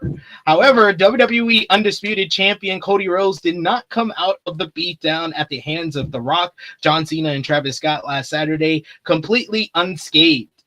During Tuesday's edition of Wrestling Observer Radio, reports that Cody Rhodes suffered a busted eardrum and a black eye from the segment where he was attacked by Cena, The Rock, and rapper Travis Scott. While not confirmed, Brian Alvarez speculated that the slap from Scott may have caused the injury, and there could have been some heat on Travis Scott due to how Cody came out of it. And we did see on last night's Friday Night SmackDown, Cody sporting a little black eye, but I felt like the black eye was a little bit enhanced. I don't know. A little bit, definitely was. No, definitely was. It's all right. It was a little bit of makeup. Added. As to the drama. Hello, I'm not mad at it. I'm fine with it. I'm okay with it. No. I mean, it's just more funny than anything. We're not really disagreeing with it. I think it's. Yeah. I mean, it wasn't as more black than bluish. It was more red. But hey. So Krssi, what do you think about Travis Scott having a future in WWE and actually working some matches? I'm here for it all. Did y'all see the video of him when he came to the back and he was like mad pump, like the adrenaline? Like, yes, I want to see it. Like, give me like Bad Bunny 2.0. Like, I'm here for it. Go train, do your work, do your due diligence and learn this stuff. So I'm here for it. He's like, I'm going to make a whole ring. Like, I love this about people that love wrestling. You love it so much, learn it and do it and have people come to your house and teach you. I'm here for it all. Give me a Travis Scott fight. Go ahead. The guy looks mad awkward though. so Bad Bunny's different. Don't give me that fight. Listen, you gotta start somewhere. They'll teach you. Listen. Put him in a tag match with one of the women, or give him a as long as he don't come out that Batman Doodle Brown suit again. As long as he don't come out with that. God. No, that was I don't bad. mind. Just like being. No, I don't mind it. I don't mind. No, listen, I don't mind what he's wearing. It's just that Bad Bunny proved himself with Rumble. He built up equity. He slowly got and there. that's what I'm saying. He was in a tag match first, so you have to build. You have to start somewhere. You're not going to be a. But I don't think he's as athletic. I don't see it in him. I don't see it in Travis Scott. Yes, he's got abs. The guy's always had abs because probably smokes weed and he looks malnourished. And he always has braids. His head never gets past a certain length. How you go 10 years and your hair's the same length, and you got other guys who grew hair later than you with dreadlocks, nice flowing hair. But you know, I know I'm dissing the guy, but and I said I'm a fan of his music, but you know, he's not. I keep it real. I like stuff, but I can see flaws in human beings, and I point it out. Put him in a tag match. Give him 2-second booting stuff, and then get out of the ring, and give him some receipts as well. Give him the Daniel Pewter treatment. The Daniel Pewter treatment. Goddamn, that's a deep cut. Holly. That's a Bob Holly. Listen, it's dig up the bones of Guerrero and Benoit. Let's do it again. Come on. Let's oh my God! What are we doing? What are we doing? Yeah, I mean, I'm down. Are you hitting me with the door for? She's telling me to shut up. She look at that. She was trying to be Travis Scott right there. You see? You said shut up. Wow. Yeah. That's what she's doing now. She's feeling herself since she's 5 now. Oh. It's gonna be 6. Gonna be 6 next year. She turned 5 yesterday. Let's relax. Oh, I don't want happy birthday! Wait, it was yesterday? No. Yeah. Wait. SP4. Yes, that's right. Harlem. Happy birthday to them. Yes, I'm sorry. Happy birthday, twins. Oh my God. Thank you. Happy birthday to the Puller twins. My grandma turned 80 and they turned 5. Wow, look at that. Pandemic babies. Love it. Love it. Yes. But yes, I mean, I'm okay with Travis Scott working a matchup. I mean, like we said earlier, it's very much Dennis Rodman vibes. I was always into Dennis Rodman being involved with WCW. I always remembered his awkward expression when Sting came down from the Raptors for the first time at Uncensored 1997. I remember the Bash at the Beach matches. The first one better than the second one because it didn't have a pedophile. But yes, good stuff all around from Dennis Rodman. And I think that Travis Scott could work as that with the Hollywood Power Trip. We can't call them the 2-man Hollywood Power Trip. We got to call them just the Hollywood Power Trip of The Rock. Exactly. Someone came up with an idea. I know everyone will poo-poo it. They said to enhance this new group that's been created with The Rock, Travis Scott. He's gonna get booed at WrestleMania. That's another thing as well. Is he gonna get booed if he raps his track? Because he's technically a heel now, right? That's the other part's a bit awkward about this turn. But anyway, someone said that you should add Logan Paul to the group to complete the set. Come on, stop. No. Okay, see now. Why do you have to bring that up? No, come on. Okay. Someone said it. It's like you got a viral megastar joining Hollywood or whatever. Somebody kick him out. It'll get them booed. It's not me. I'm just reciting poetry and maybe crap. That's your fault. That's on you. You decided to do that. That's a choice. You know what? You're right. I should go to timeout. No. I'll see myself. I'll go. I'll take timeout, guys. We just get to see his. We're gonna just see his headshot for a little bit. Right? No. But the reason why I don't think it would even happen is because, like, I don't know. Realistically, like in real life, I don't know if Logan and The Rock has ever reconciled because they had like real life issues. They haven't. And that's why they won't cross paths. Have issues? Yeah, they have real life issues. They used to be friends until Logan Paul did the whole the Japan thing. Yeah, with the suicide tree, dead victims, suicide trees. Yeah, so he had Rock kind of broke their relationship. That's why people don't like him. Is crypto and suicide trees. He's banned from Japan for life because of that. He can never do a Japanese tour, and he's banned somewhere else as well. I think Korea or something. Somewhere's banned him as well. Logan Paul? Wow. Yeah, he's banned. Yeah. He's on the terrorist list. He's like, it stems from that. Yeah, they were very close. Like The Rock and Logan are actually very close. And then once that incident happened, The Rock didn't even speak to him. His like representative spoke to Logan, and he's like, he wants you to remove all his like mentions, pictures, everything. Like he wants everything removed. Like he ran. Wow. I never knew that. You're fucking up my brand. Get the fuck out. Yeah, you messing up my shit, son. Okay, understandable. I get it. Yeah. Because he did it. I think he did an interview. I think it was either Dominic Mysterio in his podcast or something, and he mentioned it. The Rock came up, and you could see the pain in his eyes, and he's talking about it. Like, yeah.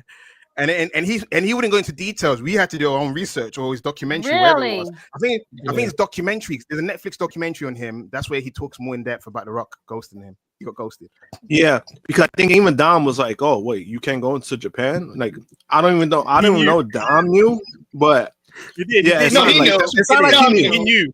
Yeah, it sounded like he knew, but they're trying to they were like trying to be subtled by it, but then it was like, damn. You guys came and hide it. Nah, Logan was shook. Dom is the sarcastic 20-year-old. He knew. he's like, oh, you can't? Like, you can't go in? You can't? What can you go? He's like, Dom, what are you doing? It was like that. So like with Krssi, so basically with Logan Paul, like that's basically like his first big controversy when it comes to that, like about his brand. People haven't forgotten about that. And then like was talking about the Crypto Zoo thing, that was another mess that he still hasn't to this day hasn't resolved.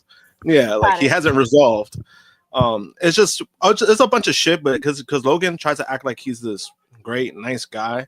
And it's just like, bro, like you're a bigger piece of shit than your brother. At least your brother is acceptive of it. Like Jake knows he's an asshole, and it's like he's okay with being an asshole. Logan tries to act like he's this nice guy, and then he wonders why people don't like him. And it's like, like you're a piece of shit. That's why, and you just don't accept it. Like be your true self. Don't try to pretend like you're such this nice person. Got it. Well, I've been telling you guys that for a long time. You guys, I mean, what do you mean we never? I always knew that Logan Paul was a douchebag. What are you talking about? Yeah, but I'm saying he channeled it in the right place because you're like he's a real heel. It makes sense. They're trying to make him babyface. Like that's not babyface. And I don't know why nobody likes him. Yeah. And that's why it kind of sucks with with his feuds. That's why it kind of sucks because they can't really bring those situations up. Like that would be good singers, but they can't bring it up. So that's why it's kind of like one of those things where people could own him. People would own him, but they can't really use that. They can't use that material. That's why the CM Punk promos came off flat because he couldn't say it. But we've talked about Logan Paul for no reason because this had nothing to do with Logan Paul. No, but let's talk about the pop culture effect of the John Cena heel turn. Like we said earlier, ESPN's First Take reacted to the final segment of WWE Elimination Chamber with Stephen A. Smith and Shannon Sharp taking sides in the whole thing. Sharp said, "Man, John Cena ought to be ashamed of himself. He waited all this time to become a heel. You know what? Hey, Cody, me and you against John Cena and Travis Scott at Summerfest, SummerSlam, whatever they call it. John Cena, you need to pay for this. Me and Cody Rhodes gonna make sure you do pay for it." And Stephen A. Smith said, "Listen, it pays to be the bad guy. I don't have a problem with it at all. By the way, I roll with my man, The Rock, Dwayne Johnson, all day, every day. That's right. I love how he did that. I'm rolling with my man, The Rock, always, always. That's my guy right there. If that's what he wanted, that's what you do." Meanwhile, the biggest probably pop culture viral thing that crossed over was Jon Stewart using the John Cena heel turn at WWE Elimination Chamber as an analogy for the whole Donald Trump and JD Vance's White House meeting with Ukrainian President Zelensky. Stewart used the feud to compare Zelensky to Cody Rhodes, Vladimir Putin to The Rock, and Cena to Trump, with Trump his whole freaking assault on Zelensky in that White House. He kept shoving him. I literally, my missus made me watch that. I was like, what are they actually voted for this guy? They did. No, no. And they wanted this. They wanted this shit show. And look at what they have. And people are still defending the foolishness. They still defend it. Some people are like, "Oh my God, I'm so sorry I voted for him." They have some people that says, mind you, we've only like 2 months in. Every 4 years they apologize and then they forget on the actual day. But Shannon Sharp, man, he's to pipe down. We heard him heavy breathing before. That's my Michelle. No, we need this. We need what Myron Kidd said. We need Stephen A. Smith versus LeBron James at WrestleMania. Hey, A keep fight for my Bronny. name out your mouth, son. Like, yo, I think that's some like, you wouldn't have said nothing if your son didn't suck. Right or wrong? Oh boy. I mean, it's not about that. It's about Stephen A. Smith trying to ruin his son's future with just disparaging him when he's in the G League, and he's actually playing well in the G League. He just has no business playing in the NBA. Exactly. I think what it is, right? So like Stephen A. like he's not saying anything different from others, but I think what it is that the problem with Stephen A. It's not so much his delivery. It's the fact that when he goes on his show, when he talks about Bronny James, he just shows like highlights of Bronny James missing shots. And I noticed that. Like it's just him playing bad. He only shows highlights of him playing bad. Like he doesn't really show anything positive about Bronny James. Now, when it comes to all that stuff, we could debate and say like, oh, LeBron James is responsible for that because, he did that to he put a lot of pressure on his son. Mm-hmm. At the same time, I understand where they acting like Bronny got picked in the first round. He was the fourth to last pick in the second round, and the three guys that were behind him fucking suck in the G League. While he's averaging 20 points in the G League, they didn't pick him over players. I'm saying, but like, I mean, as in like a generalization of the situation when it comes to Bronny, that's why he's getting like a lot of attention for somebody who got picked 56. Right, 56. I think it was in the 50s. Yeah. But I also understand where LeBron's coming. Like, he's speaking up for his son, and I can see that he's being a dad at that moment. He's being a dad, so I get both sides of the coin. Just because like Stephen A. again, he's not really saying anything that hasn't been said. It's just the way he's going about it on his platform. He has a big platform. So I can understand why LeBron is pissed. Yeah. I mainly know. Like I mainly know. I just think it was really Stephen like A. Smith as an actor from General Hospital. He plays Brick. He's a recurring character of General Hospital. Stephen A. Smith is an actor. He's a soap actor, as far as I'm concerned. Yes. I love it. I'm here for it. People were saying that. People were saying that he totally clipped for him. That's the only reason why Stephen A. is talking about it now, because he's talking about like, oh, it went viral. It's like, no, bro, it's because it benefits your platform. That's why you're talking about it. He was like, and then he kind of like, oh, that wasn't the LeBron James the player. That was the LeBron James the father. Like, okay, sir. Like, I just feel like if you were not LeBron James and your son was not who you were, you wouldn't step to Stephen A. Smith like this.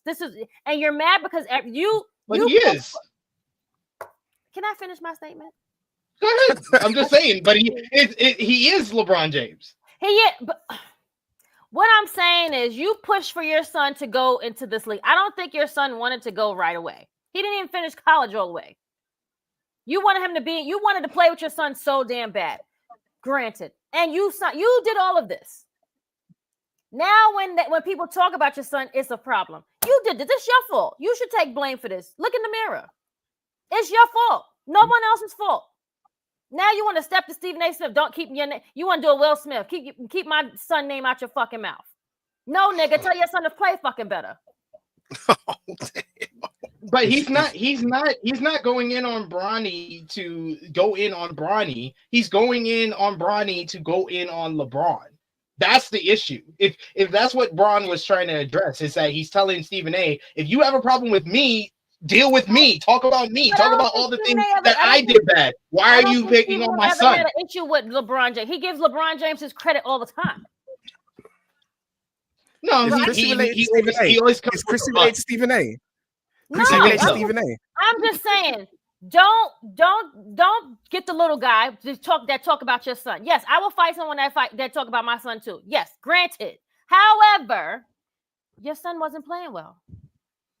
Get back in the gym, son. Do better. Prove them niggas wrong. Do better. And guess what? He's in the G League doing better. But he don't belong in the NBA. with his daddy. He gotta wait. Do your due diligence. Wait. Hey, he did have that. He did have that one game where he outplayed Paul George. So that's a step up. Paul George now is really on his last leg at this point in the game.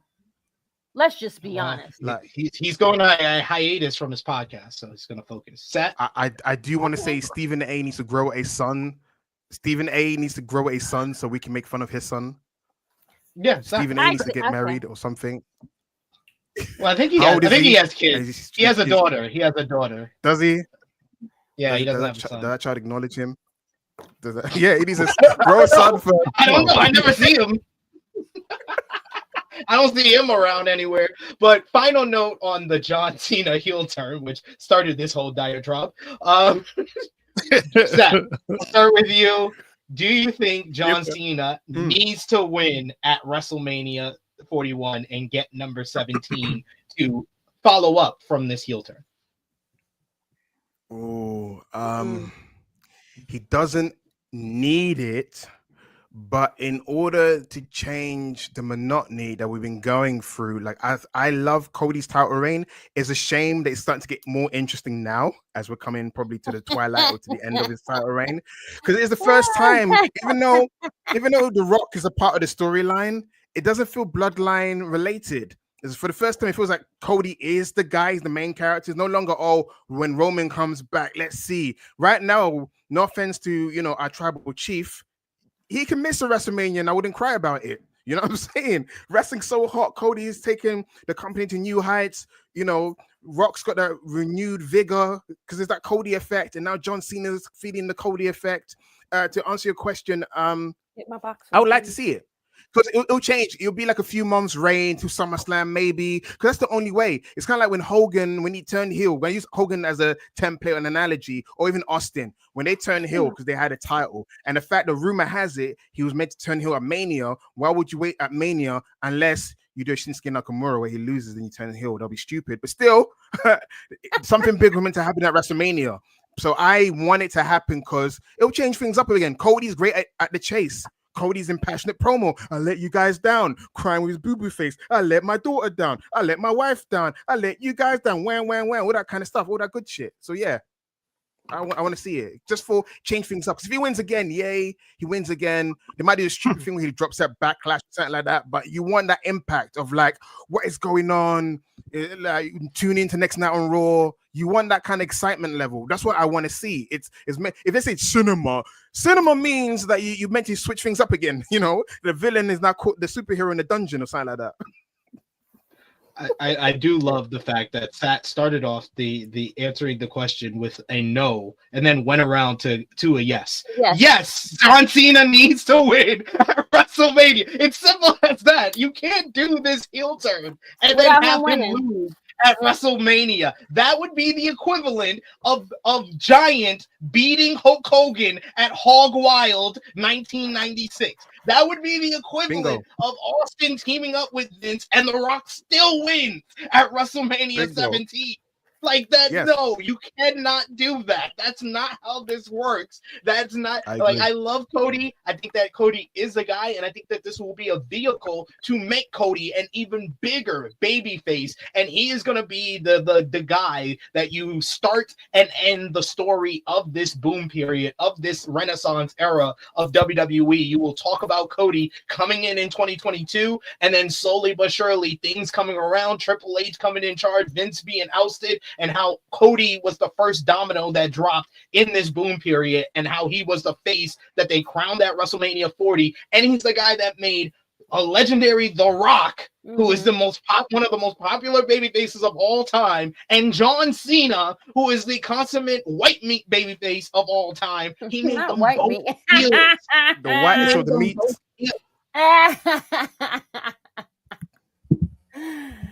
So yes, that's it is. He has to do it. I will ask you, Josh. What do you think is going to be like the biggest change from the John Cena we know to this heel character? Because he's done interviews in the past with Chris Van Vliet saying that he had a singlet made for his gear. Do you think it's going to be a change of ring attire? Do you think he's going to have a new theme song? What do you think is going to be the big change that we see when Cena comes back to television in the lead up to WrestleMania? I think both. I think he'll have new music and new gear. That's what you need. That's what you need. You can't go with this heel run and still be the same John Cena. Like, it's gotta be different. So I think it's gonna be both. Agree with that. Krssi, any final words, final thoughts on the John Cena heel turn before we move on? Nope. But yes, don't do all of this and make them look like the New Day for no reason. So you gotta make him win and do something. So you know Romeo gave us a top 10 when I asked him about my top 10, and he put the New Day in. No. I was like, dude, the New Day. It was good in the moment, but it's had the weakest follow up ever. Yeah. It's the weak. It's one of the, if you do the worst. And then they're in the Rey Mysterio. They're in the Rey Mysterio vortex. Like, it's not doing them favors. They're in the mid card, and not even mid card, but lower card. It's really bad. They're not even. They should get the title of War Raiders, and even though I want American Made to win it, but that's the awkward thing. They waited so long. It's like there's a new teams in the queue that you want to win the title, but New Day should win it to solidify the heel turn. The whole point is, Big E, you're holding us back. Let's get rid of you. See what we do. You're still in the same. And then they were losing before you turn. And then they were still losing after that. And they're still losing. You gotta fix this, because why make them heel? It makes no sense. They could have just stayed the way they were. Yeah, and the music. Big E's not there anyway, so he's. The music does not suck. No, I like the music. I like the music because it's not Rebel, it's Mega Ran. Not just that. Def Rebel are huge DJ Khaled fans, because that sounds like another song from DJ Khaled's album. Because Carmelo Hayes' song is right off DJ Khaled. We the best, like that. Or I'm waiting for Ace Hood to rap. That is Ace Hood rapping on Carmelo Hayes' theme. If you hear it, the whole like. All I do is win. Like, it's got the same kind of boom and bap to it. And even Jay Uso. I'm waiting for Little John. It's just me, Os. They want it's just me, Os. Yeah. You know what? Yeah. That's actually not even a bad thing with Little John. I could dig that one. I've been waiting since the Usos theme for Little John to do a remix. It's just us, Us. But we have some big news in regards to outside of this whole John Cena heel turn bubble. One of the big moments of Elimination Chamber was Jade Cargill's return to kick off the Women's Elimination Chamber, but apparently she's in a whole bunch of backstage heat. The Wrestling Observer newsletter reports that Jade Cargill had an altercation with Shayna Baszler several months ago before Cargill was written off of television. The Wrestling Observer newsletter notes that, quote unquote, half a dozen people confirmed it happened, but details were not offered. It was said to be not just a one-time thing that caused it. Cargill reportedly rubbed people the wrong way in the Raw Women's division, and Baszler wanted to fight her before management caught wind of the situation and calmed things down. This was around the time the company was running matches with Shayna Baszler and Zoe Stark versus Jade Cargill and Bianca Belair last summer. It's believed that it might have happened, at least in part, on something that happened during those matches, particularly the Clash at the Castle matchup, where that was a three-way with Baszler and Stark versus Belair and Cargill versus the Unholy Union. One woman on the roster believed the tension in the SmackDown women's roster with Cargill is worse than the Raw side. A new report had some additional details on Jade Cargill having heat backstage in WWE. Fightful Select reports that they had previously asked WWE talent about the incident reported in the Wrestling Observer newsletter, the backstage altercation between Cargill and Baszler, and that those in the locker room had been quiet about the incident. The report says that more information has come out since, and that according to people backstage, Cargill has said that Baszler, quote unquote, needed to learn how to work after the triple threat match at WWE Clash at the Castle 2024, in which Cargill tapped out in a situation where she was not supposed to tap out to be the finish. The report goes on to say that Cargill's promo that she released on social media this week, where she said that she was demanding respect and spoke about being surrounded by wolves in the shape of women, got much of the locker room talking. with at least one talent noting that this was taken personally by several talent as they kept quiet about the Baszler and Cargill issue and basically said, well, fuck it, you put out that video, I'm gonna let people know now. The report also notes that Cargill had some heat about her time off. Some talent had heard that Cargill asked for the holiday tour off, but was told it was mandatory. She then suffered an injury that was questioned by several members of the roster, which resulted in conflicting reports about her injury status, which we've documented over the last few months. WWE higher up said that she was in fact injured and had been willing to return sooner than she did. But WWE wanted to ensure that she was cleared by the medical team and she was able to get some additional time at the Performance Center as a result. Sources close to Cargill say that in regard to the Baszler matter, she was more disappointed with herself with how it all happened and was apologetic backstage. Sources close to her also dispute the notion that she had asked for the holidays off, despite what was being said in the locker room. And then you had all this messy stuff coming out on social media when this report came out. You had Zoe Stark put up the Big E eating popcorn and laughing emoji on her social media. You had when the video came out earlier this week, Chelsea Green said, how do you call your coworkers wolves and expect them to give you respect while I'm on my couch sleeping with my dog? And then Liv Morgan had the biggest bar of them all yesterday after the whole promo that went down on Friday Night SmackDown with Naomi saying that she should have pushed Jade Cargill harder. You had Liv Morgan come out and said, I always wondered what the fuck did Jade Cargill do to get pushed? Which had a double meaning double entendre. Double entendre. Oh, Seth, what did you think about all this drama surrounding Jade Cargill? She really believes that promo she did in the AEW. I ain't here for that karate shit, right? I forgot who she said it to. I think she did a promo backstage, right? She said, "You keep that karate shit to yourself." Or something. You know what? Yeah, wrestling was built on big egos. We grew up. Again, kids that grew up in the 90s, this is like a regular Wednesday, Tuesday, Thursday, Friday. Someone said it about how a PR guy got promoted, and that's why things are not leaking out. Of all the people to say they need to work on themselves as a wrestler, was Josh Barnett upset? I envisioned Josh Barnett was trying to leave his house and come after Jade Cargill when he heard that like she was Jay White or something. If you've seen the clip, you know what I mean. You know what? It is what it is. It's wrestling, egos. It's just that I'm worried about Jade. I don't want her to be the female version of Ahmed Johnson, where she's got the looks, got the charisma, but people hate her, and I don't want that for her because we've heard rumors that certain people are not happy. They don't want to work with her. She's got the aesthetics to be a big star. Some people question if she has the heart and the dedication, and the fact that she's been in the industry for a few years.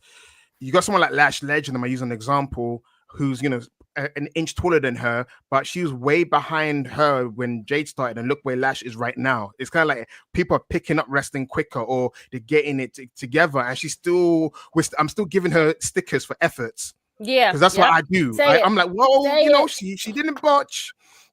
She had a good hot tag. She didn't fall off the ropes. That's why I still rate her different from everyone else. That's why when I give her like a thumbs up, and Sid's like, what? I was like, listen, for her, she's the bottom set. But we can't keep giving her E for effort. And Lash Legend was the same person, but has gotten better. Yes. So you know what I'm saying? And Lash Legend looked like she's about to go surpass her. Already, yes. Her kip ups are much more. Her boots, her bicycle kicks are even better. Like it is. Matter of fact, she's already surpassed her. So then let's just okay, fine. I'll say it. She's already surpassed her.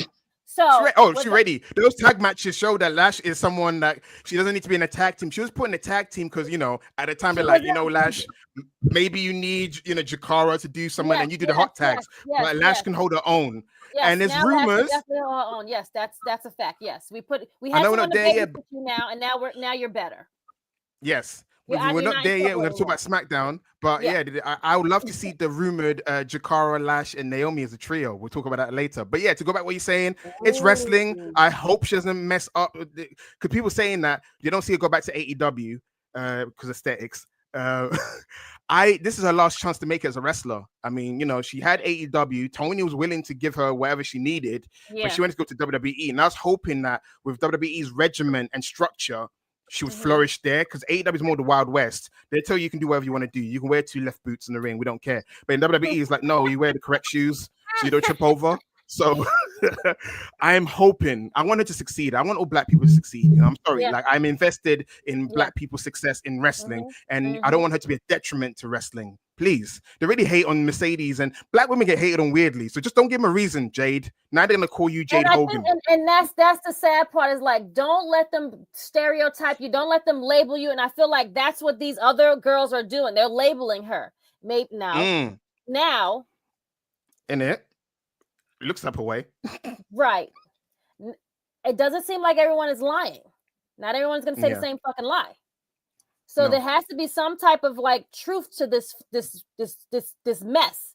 And that's not a good look for you, sis. Humble yourself. Let's take a seat back and let's look at ourselves.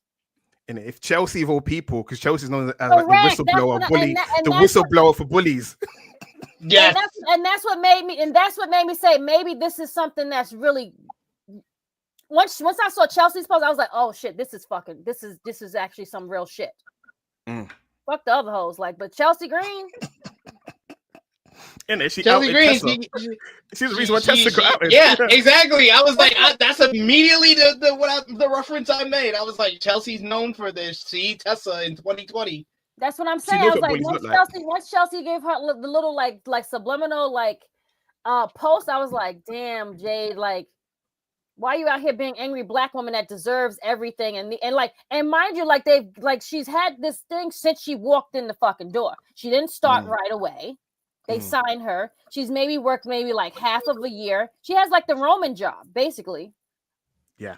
Maybe less than Roman. I don't know. But nevertheless, it's like, girl, I need you to sit back and look in your inner self and say, what am I doing wrong?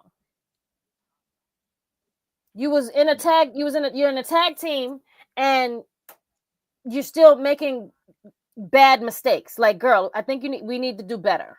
Bryan Danielson needs to revoke his trainer card because he's like, she's no Sarah Amato. You know what I'm saying? Well, which is a shame. The main thing is what All in the Game is saying here in the chat. This is something that I've been echoing for literally since she got signed. She should have started in NXT. She was the perfect person to start in NXT, and I understand her look is immediate. Her look looks like she should be on the main roster, no doubt about it. But you overexposed her. You did by putting her on the main roster, even in a tag team. You're overexposing her. You may have felt more over than the main girls that's in the top in the main main scene. You may have felt more over with than that. You may have felt like the top star from day one.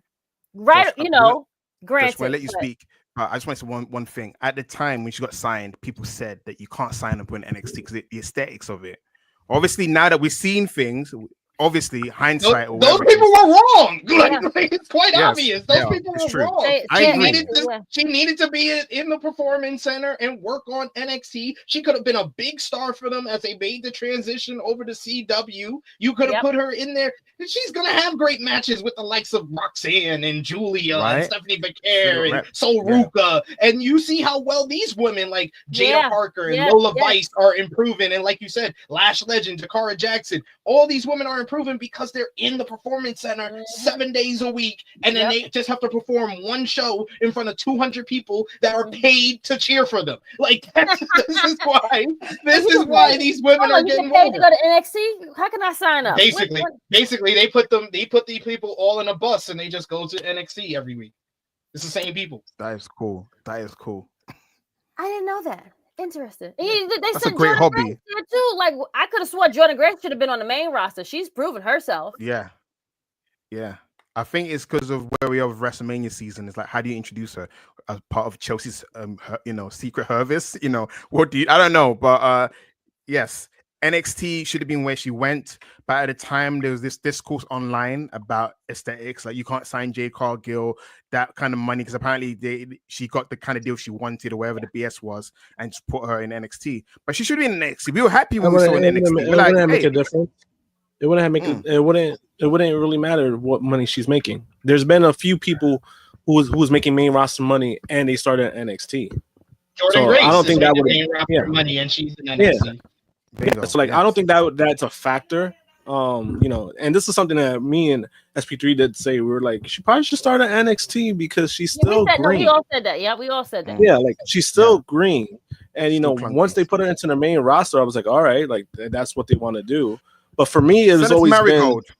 I'm saying but for me, when it comes to Jade, I've always questioned if this is something that she really even wants to do long term. Like, it's wrestling. Is it wrestling you want to? I'm like, and I don't really see that from her.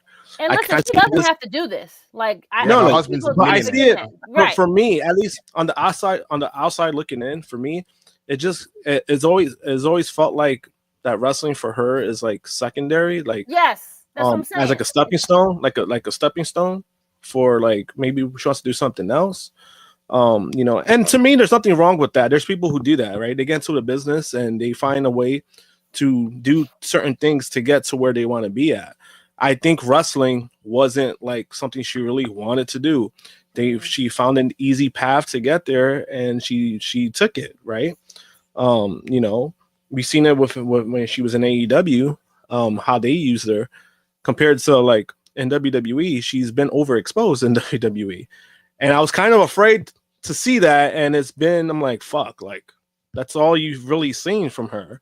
And to me, like all this thing that the people talk about, like her looks and like, when people overuse the word aura, I don't see that from her anymore and being in WWE. It's unfortunate.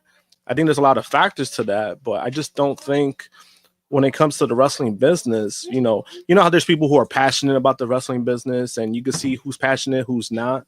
I think with her, I just don't think this is really her passion. It's a job, but I don't think this is something that she wants to do like in another 5 years. I just don't see that. I agree with that. It really feels like she's using wrestling as a stepping stone. And we could be 100% wrong, and she's very passionate about it. But from the outside, like you said before, Josh, like from the outside looking in, that's what it looks like at this point. From her time in AEW to her time in WWE. Yeah, because even when she signed with WWE, the reason why she chose WWE, because remember, the whole thing was about her brand. Hey, this will make my brand look better. It wasn't about anything else. It was never about, I want to work with this person, I want to work with that person. It was always brand related. And that's why I question it. We got I think this is the real boss who says, isn't Bianca and Jade friends? They say they are. Right. I mean, yes. We don't have any proof. We don't have any proof. They just say they are. But that was when they were a tag team. So is this like a Mariah Toni situation? It might be like a Mariah Toni situation who don't like each other in real life. Like you never know. But WWE followed up Elimination Chamber with a red hot WWE Raw on Netflix on Monday. Last week's rating, they were down to their lowest yet on Netflix for the week. They did 2.6 million viewers for week 8. But this week's Raw, I probably think it's going to be better coming off that John Cena heel turn, as the show featured CM Punk kicking off the broadcast with an absolutely superb pipe bomb promo, calling out The Rock for being a ball fraud who doesn't care about the business, John Cena for giving up on the fans and selling out, and Seth Rollins for screwing him out of the Elimination Chamber win. This brought out Rollins for an insanely intense and wild and crazy pull-apart brawl at ringside, all around the announce table, into the crowd. They further continued their fight backstage as well, and this set the stage for Adam Pearce to announce that it will be CM Punk versus Seth Rollins this coming Monday Night Raw from Madison Square Garden inside of a 15-foot high steel cage. Gunther had a singles match, this time against Otis of the Alpha Academy, picking up the win in what turned out to be a good bout. Post-match, Gunther attacked Otis and Akira Tozawa, and until Jey Uso made the save, laying out Gunther with a spear, but this allowed A-Town Down Under to come in and attack Jey. Jey got the better of that exchange, but Gunther came back in and locked on a sleeper to lay out the number one contender. Later in the show, Jey Uso cut a wonderful promo about all the doubters trying to get to him, but he's not listening and will keep fighting. Lyra Valkyria beat Ivy Now in a pretty decent match to retain the WWE Women's Intercontinental Championship. Meanwhile, Ivy's Alpha American-made teammates, I keep calling them Alpha Academy because all Alpha Academy and American-made do is lose. The War Raiders defeated the Creed Brothers in a very fun battle to retain the World Tag Team titles. Io Sky, though, was the big note the big exclamation point on this great episode as she defeated Rhea Ripley in a terrific match to win the WWE Women's World Championship after a distraction from Bianca Belair in a shock title change that has totally flipped what many people thought was going to be Rhea Ripley versus Bianca Belair at WrestleMania. Now, Io has been announced for that matchup with Bianca Belair at WrestleMania 41. Krssi Luv, I heard you do a big sigh. What did you think about that shock title change? And do you think it's going to be Io versus Bianca? Do you think Rhea might get the title back and it's Rhea versus Bianca? Or do you think we're going to get the triple threat match that a lot of people wanted even before the title change on Monday? People wanted the triple threat match? I thought they wanted us to have... Io fans wanted the triple threat match. Okay, well, I mean, I'm an EO fan, but I was like, I thought that they were not gonna value. I underestimated Triple H's love of EO Sky, which I appreciate. I underestimated this. I was for sure thinking that EO was not winning this. I'm not gonna lie to you guys at all. I was very shocked, and the way they even made Rhea be out, it made her look bad as well. I feel it made her she's getting distracted by Bianca. Bianca shouldn't even be an issue for you. If you're Rhea Ripley, if you're the person that you're supposed to be, I don't think Rhea Ripley shouldn't be bothered by Bianca presence even being ringside, if that makes sense. I'm gonna kick your ass regardless when I finish kicking this bitch ass. You know what I'm saying? That's what Rhea Ripley should have been giving off. But it made her look very weak. And I think SP said it in our chat too. And I was screaming at him, like, girl, what are you doing? Why are you worried about Bianca? Get in the ring. Io is right there. You could have pinned her. You could have had all this done. But, good for Io. I'm just you give Io the belt for her to lose it at Mania. Or maybe not. Well, to be fair, if it is going to be the triple threat, Rhea Ripley cut a masterful promo after Monday Night Raw about everything that she's feeling isolated because she lost to Judgment Day, lost Dirty Dom, lost Damian Priest because he went to SmackDown. She thought she made friends in Bianca and Io. That's why she gave Io this title shot. That's why she thought that Bianca would want her to win because they always talked about that being their WrestleMania dream match. And now she feels all alone. So Rhea doesn't have her mind fully set on the title. Bianca's dealing with everything that's going on with Naomi and Jade. I don't think it's a foregone conclusion that Io would lose if it is a triple threat at WrestleMania. Is it the Asuka triple threat match with Charlotte and Becky? It could be that situation where she may just win because I could potentially see Naomi and Jade bleeding into that outcome of that match. Yes, that's true. That makes sense. I can see Naomi potentially trying to help Bianca win and that backfiring and then make her lose. That makes sense. Okay, yes, because she's like, girl, I did this for us.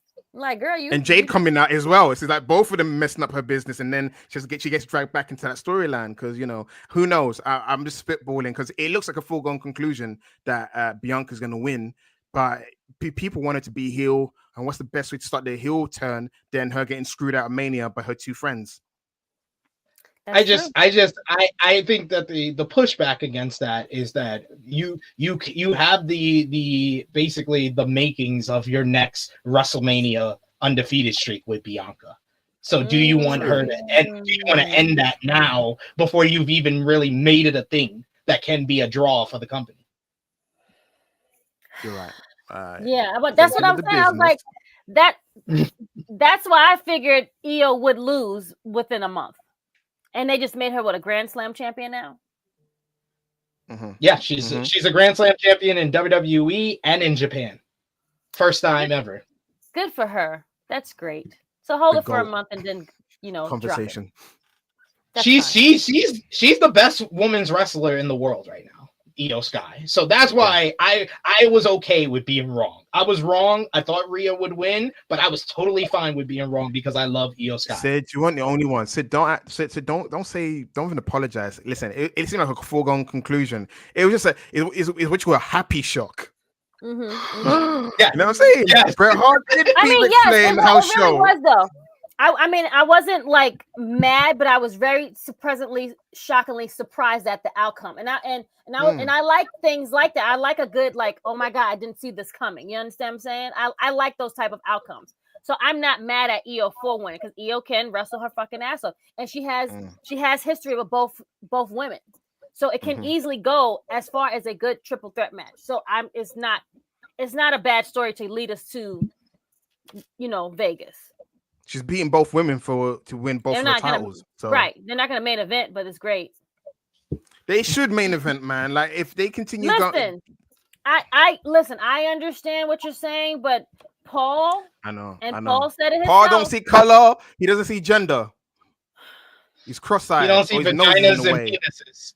He don't see vaginas and penises. He just sees He released anyone of any orientation. He released, post-maternal. He released queer people. He released anybody. He doesn't care. He shall let you know. He would take anyone out. Speaking of which, that was the perfect segue. There was a big interview this week from a former WWE star, Carmella, who recently went in depth discussing her exit from WWE and noting that her contract was unfrozen without her being told about it, despite having nerve damage in her foot after her pregnancy. She spoke with Calla Laurie for her Barely Famous show. Callie Laurie is a former teen mom, and she discussed all of this. Shout outs to our boy Jeremy Lambert, who transcribed all of this. On her pregnancy, she said a handful of women have gotten pregnant while under contract, and basically they freeze your contract while you're pregnant. They pay you, which is so incredible. They don't have to pay you while you're pregnant, and they paid me, and they've paid every woman who has been pregnant under contract. So I'm grateful for that.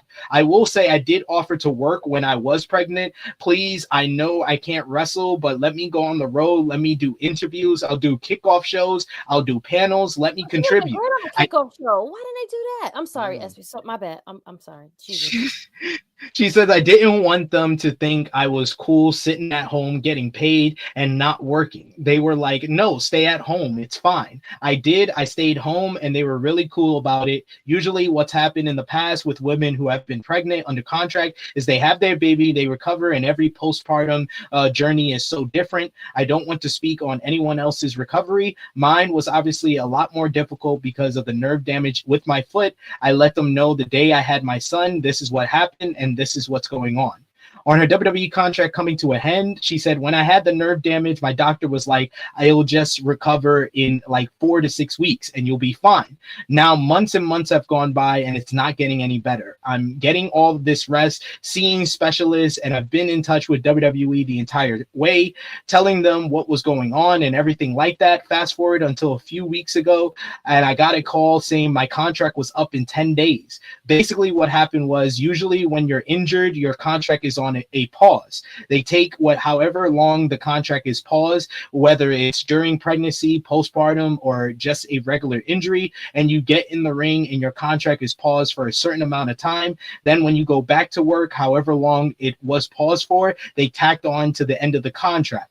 That's the impression that I was under. Come to find out, the way it worked out, my contract was paused for 7 weeks after I had my son, and then they reinstated it. I didn't know. Nobody told me that I had 7 weeks off after my son and that they were going to reinstate it. I basically had a year left on my contract when I got pregnant. When it was reinstated January 1st, 2024, they just picked that date, and that's the date that it got reinstated. That's crazy. On whether WWE knew about the nerve damage, she says yes. That's why I also was confused, because it said these dates will change based on your medical condition, and I have a medical condition, and I assume they put that in there for any pregnant woman, because you don't know what will happen. I was completely shocked and had no idea. I got a phone call a few weeks ago saying, we want to let you know your contract is up in 12 days and we're not renewing it. On her reaction to the news, she said it hurt. It really hurt. I was upset and disappointed.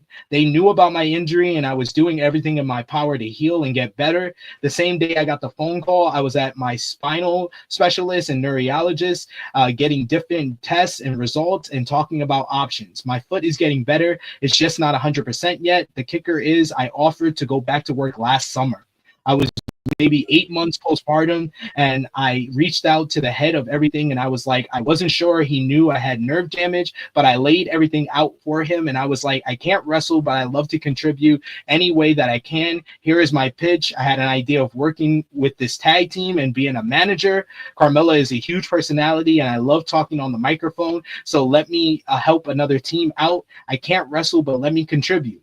He loved the idea. He put me in touch with the head of creative. Let's get it going. I can't wait to see you, was what he told me point blank. I was in touch with creative. They got medical clearance from my personal doctor who said I can travel but not wrestle. Then radio silence. I didn't hear from anyone. That was the end of July, and I was in the middle of collaborating with them on this.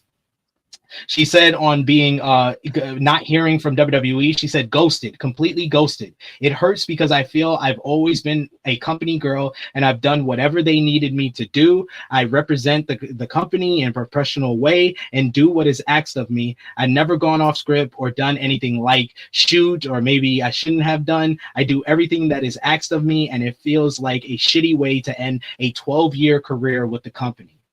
On not getting opportunities like Big E or Corey Graves during their injuries, he says, why wasn't I afforded those same opportunities? That's what I keep asking myself, because I feel like I have a lot to offer. I have a fan base. I represent the company well. Why wasn't I given an opportunity somewhere else when I've shown interest and shown that I wanted to contribute in any way that I could? On WWE's control over the contract, she said what it comes back to with legal is at any point WWE can change their mind. They can decide to extend your contract when you're injured or not extend it. In my case, for whatever reason, they decided not to extend it. I don't know why. There is no rhyme or reason. It just is what it is. On a potential WWE return, she said, why would you want to be somewhere that doesn't want you? It's like you're in a relationship and someone is trying to break up with you. No, don't leave me. I promise. No, you're not wanted in that relationship. It's not for me. I truly feel that door is closed, and I'm not saying forever. It's not like Carmella. It may never make another appearance. I think that it would be great to eventually put my Jordans back on and moonwalk back out there and be in front of the fans. I think someday it will, but right now it's just not for me. On if she was worried about speaking up, she said, no, that was never an option for me. I feel it's so important to speak up on this. As a mom, I have 2 stepdaughters. I have a platform where I have a lot of female followers and female friends. I need to speak up on this, because if I don't, it's going to happen again. Maybe not in WWE, but somewhere else. If this could help one company or one woman fight for herself or her career, then I'm so proud of that. WWE sucks for this. God damn. They played her. Yeah, and that's... Krssi, you are the best person to speak first. You know what it is, what it feels like to give birth and what that all goes through. What do you feel about WWE telling her after 7 weeks after she gave birth to her first child that we're reinstating her contract? One, it feel like they lied to her. 2 is like, did you do that to anyone else that had a baby? Like, do you stop their contracts? And like I'm being very honest. I'm like, I wonder if she found, like, once she found this out, did you do this to Becky Lynch? Did you do this to anyone else that's recently had children and stopped their contract and then reinstated back in? So what I want to know, like, when she found this out, like, was she not getting paid? Like, was like what happened? Does this also have to do with why Corey is not on certain television and his job lost as well and he was demoted? I mean, it could be a whole bunch of things. But this sucks, and this is really sad. And for someone that's put their body on the line for this company, and it just shows like they didn't care about her worth at all. Seth, what do you think about this whole situation with Mela and WWE? So I've been looking at social media. So there's like a complete war between people say, well, they did pay her while she's pregnant. There's that, contingent of people. Well, they don't owe her. Well, I feel like everyone should be treated. I'm all about equality in life, in everything. So even if they didn't want to keep her, fair enough. She's not on the level. I can't even say not on the level. She's actually one of the better performing women from that NXT era. Yeah, in NXT, she was just a valet, but she did well in the main roster. This is the woman that beat Asuka like more than once. So let's not like forget who the heck Carmella is. Carmella's with Alexa. Yo, she's the one outside of the Four Horsemen, her and Alexa Bliss, that actually got some whiff of any success, So I think it's a shame they weren't honest with her. For the only thing is, I think the only thing they owed her was honesty. That's what it is. It's because it was shrouded in darkness. They don't owe her to keep her. Even I feel like her body of work speaks for itself. This is a woman that was a main eventer. Then she agreed to be a comedy character for a bit of R-Truth and smashed it. And then she went back to being heel. And that heel character kind of led to a period where people kind of disrespected her because everyone groaned. Remember when she was the replacement for Sasha Banks? And that's a whole different story. I feel like they should have been honest with her. And I was looking forward to that tag team she was forming with Chelsea. It's a shame that, no, it's a shame. Oh, that would have been great. She got pregnant. Yes. They had great chemistry. That would have been great. But she got pregnant, which is a blessing because she'd been trying to have a child with Corey for a while. So that's a blessing in itself, having children. It's just that they should have been honest. That's my answer. They should have just been honest. They should have been, Yeah. Great. Josh, any comments on the whole Carmella situation? I mean, it's just unfortunate. Especially when you have somebody who wants to stay with the company. Yeah. She clearly wanted to stay with the company. She clearly wanted to work. And I think they could have done something. You have a bunch of bullshit on TV anyway.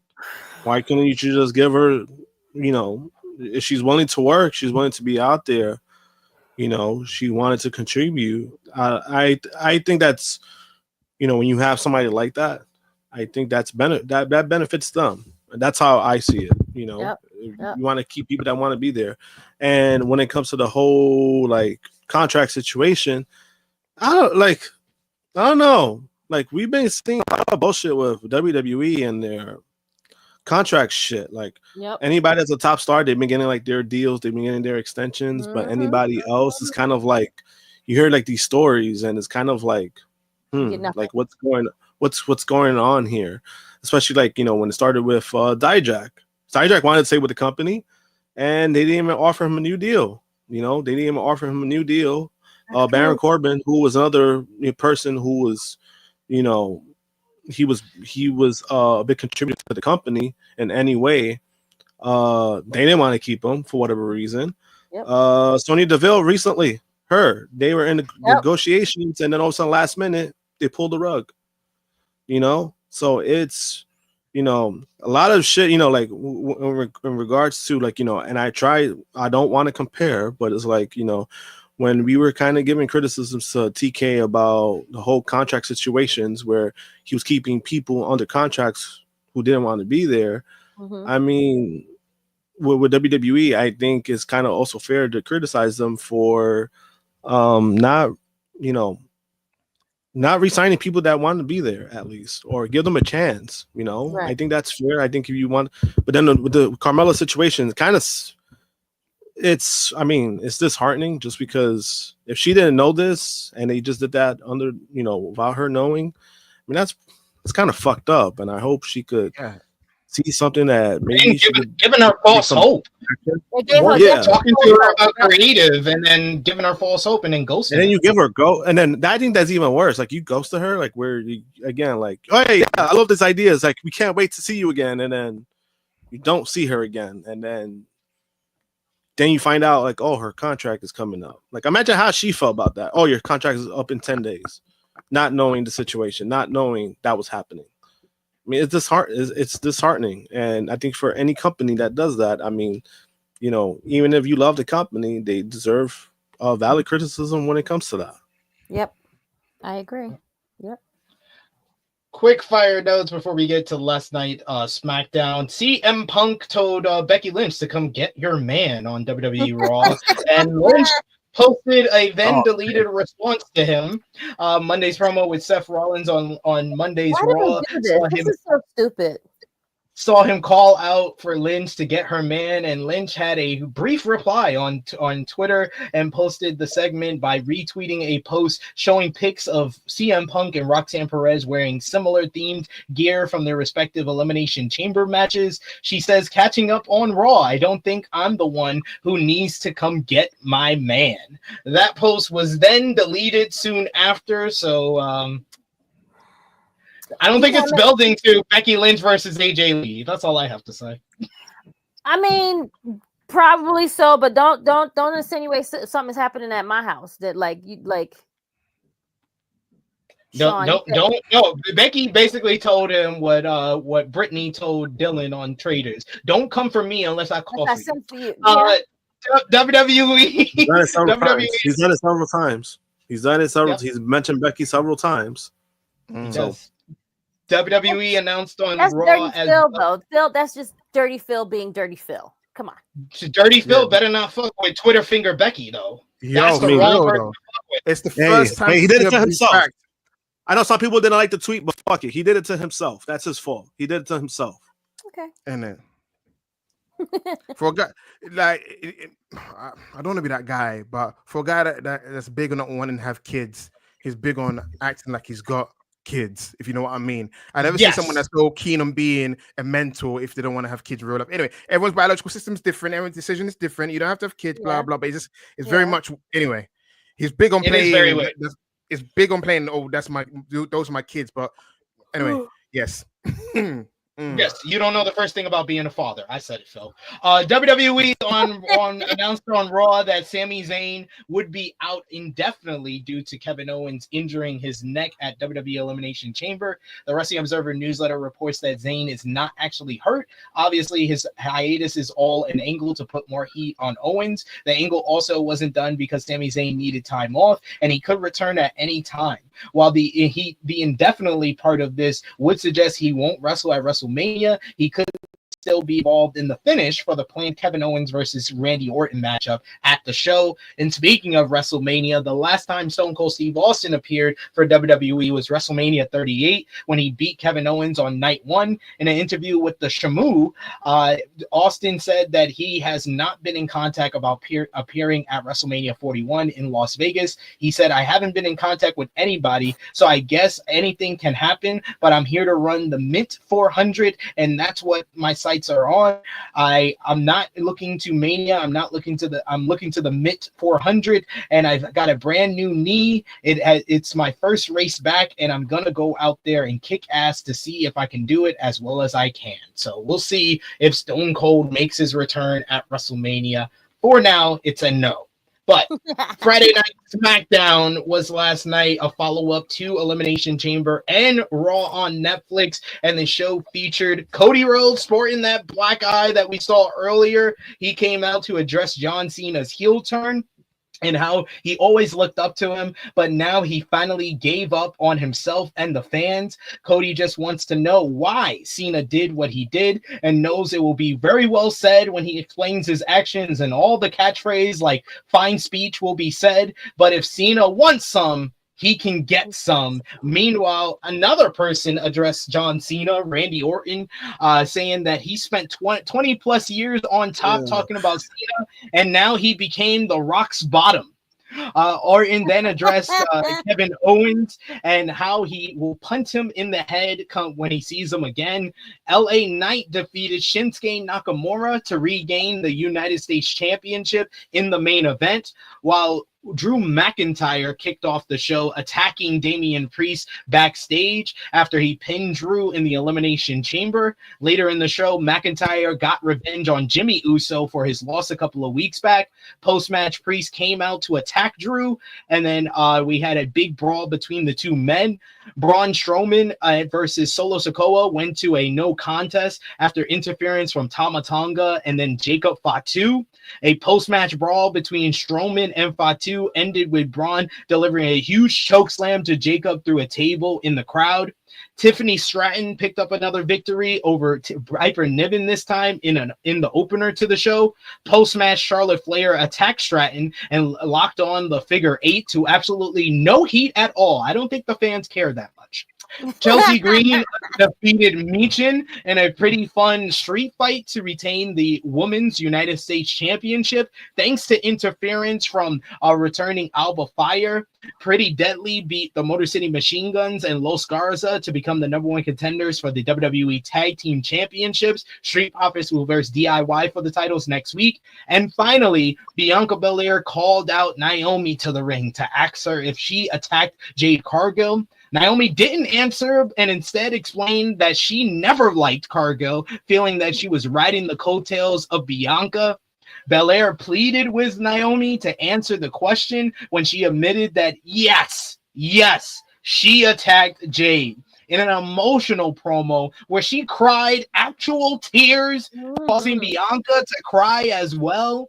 When Bianca had enough and couldn't deal with her anymore, walking away from the ring, Naomi just doubled down and cut the best promo of her damn career. This is amazing about how she did it for Bianca, a callback to her father-in-law, Rikishi, doing it for The Rock. She wished that she pushed Jade harder. She wished that she pushed Jade sooner, and then called Bianca an ungrateful bitch. Jade Cargill then showed up and came down to the ring and beat down Naomi in another vicious beatdown to conclude this compelling segment that already feels like the second biggest women's feud going into WrestleMania over whatever the hell they're doing with Charlotte and Tiffany. I don't know what they're doing at this point. Go to we'll start with you, Josh. What did you think about Friday Night SmackDown last night, and especially that segment with Bianca, Jade, and Naomi? They had some good parts on SmackDown. That was a great segment with Naomi. I think did cut the best promo of her career, because she's never been a great talker, so this was something different from her. So it was good to see when it comes to that. And then now you finally got a clear answer of where this is going, or where it's going. Then what else happened? I'm trying to think. What happened on SmackDown? Oh yeah, his promo was great too. Especially for a babyface. I'm like, it was great to see, the intensity.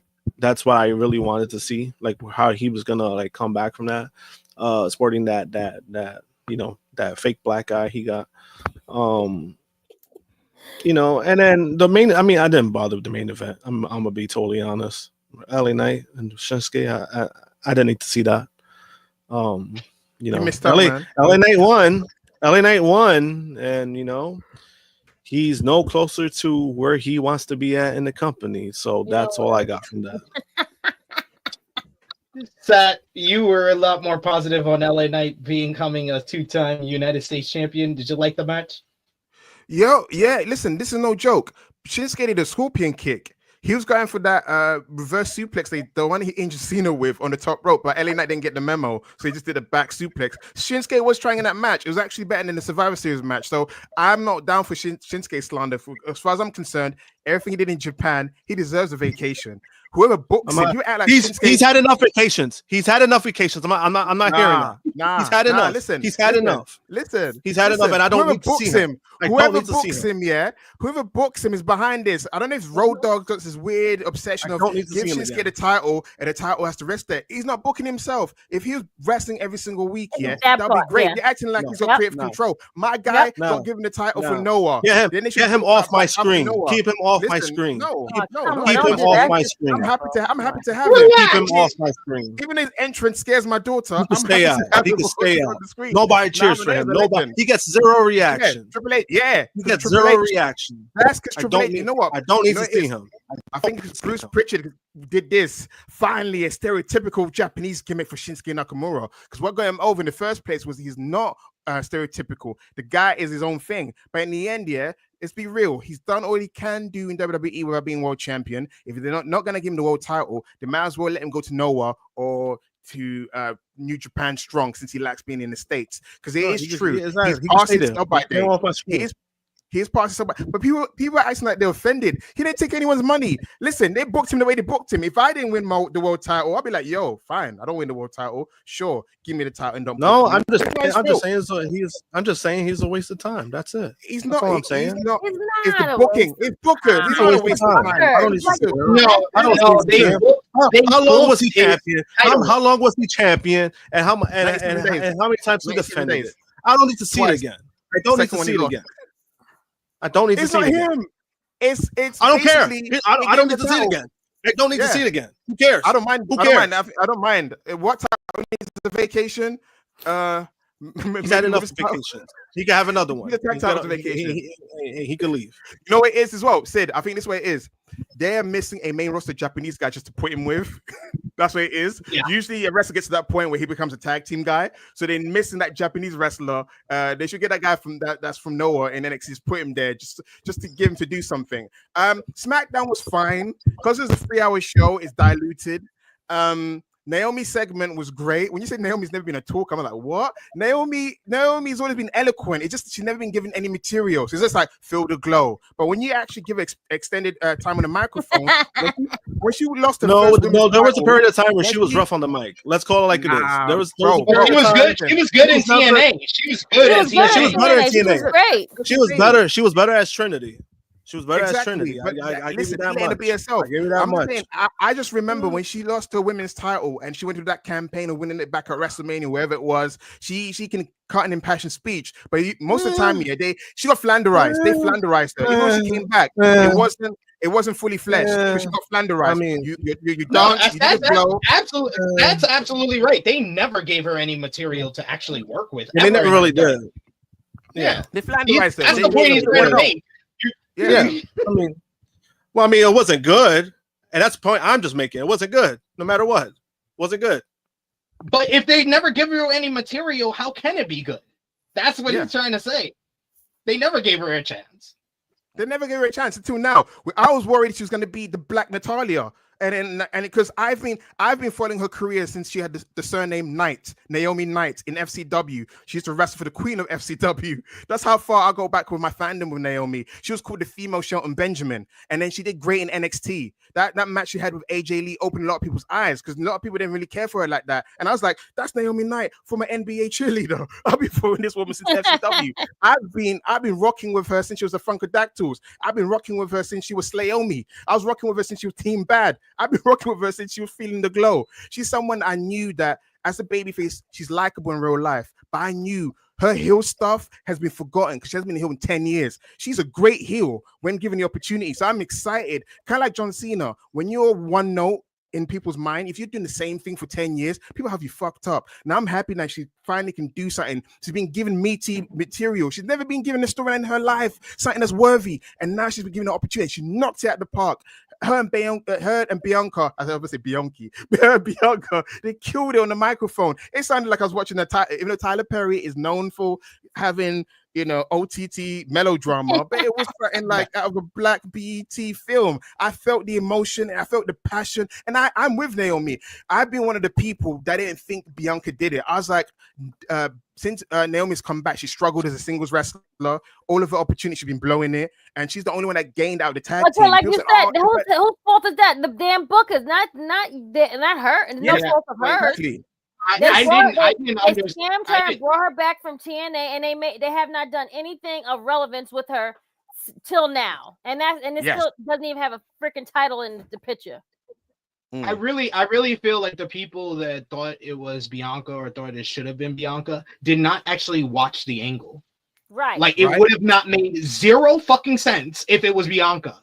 It literally was Jade showing up on the Titantron while Bianca is in a tournament match for the Women's United States Championship. She's fighting in the matchup and then sees Jade got attacked and runs backstage, costing herself the title. It would not have made any sense for her to do that if she was the one that attacked Jade Cargill. So the people that wanted that just did not watch the angle. Sick. I want to high five you and see you next time because you're the only one to speak sense. I felt like I was getting gaslit. Getting gaslit. I felt like that's true. That's why I'm so passionate in saying this. Like I've been saying this for months. So when in the chamber when Jay came back, why is Naomi looking at Bianca? Because she knows she fucked up, and the person cares about to see her getting exposed. If you're going parents' evening and you know that teacher chat shit about you, you look at your mom like this. Like Mom, exactly. People saying, she the way Bianca took off her outfit like she's gonna fight her. No, like she's legit taking off her entrance gear because it took her a while. Like it's so many things people saying. Like it's still even now they've done this promo, people still say it.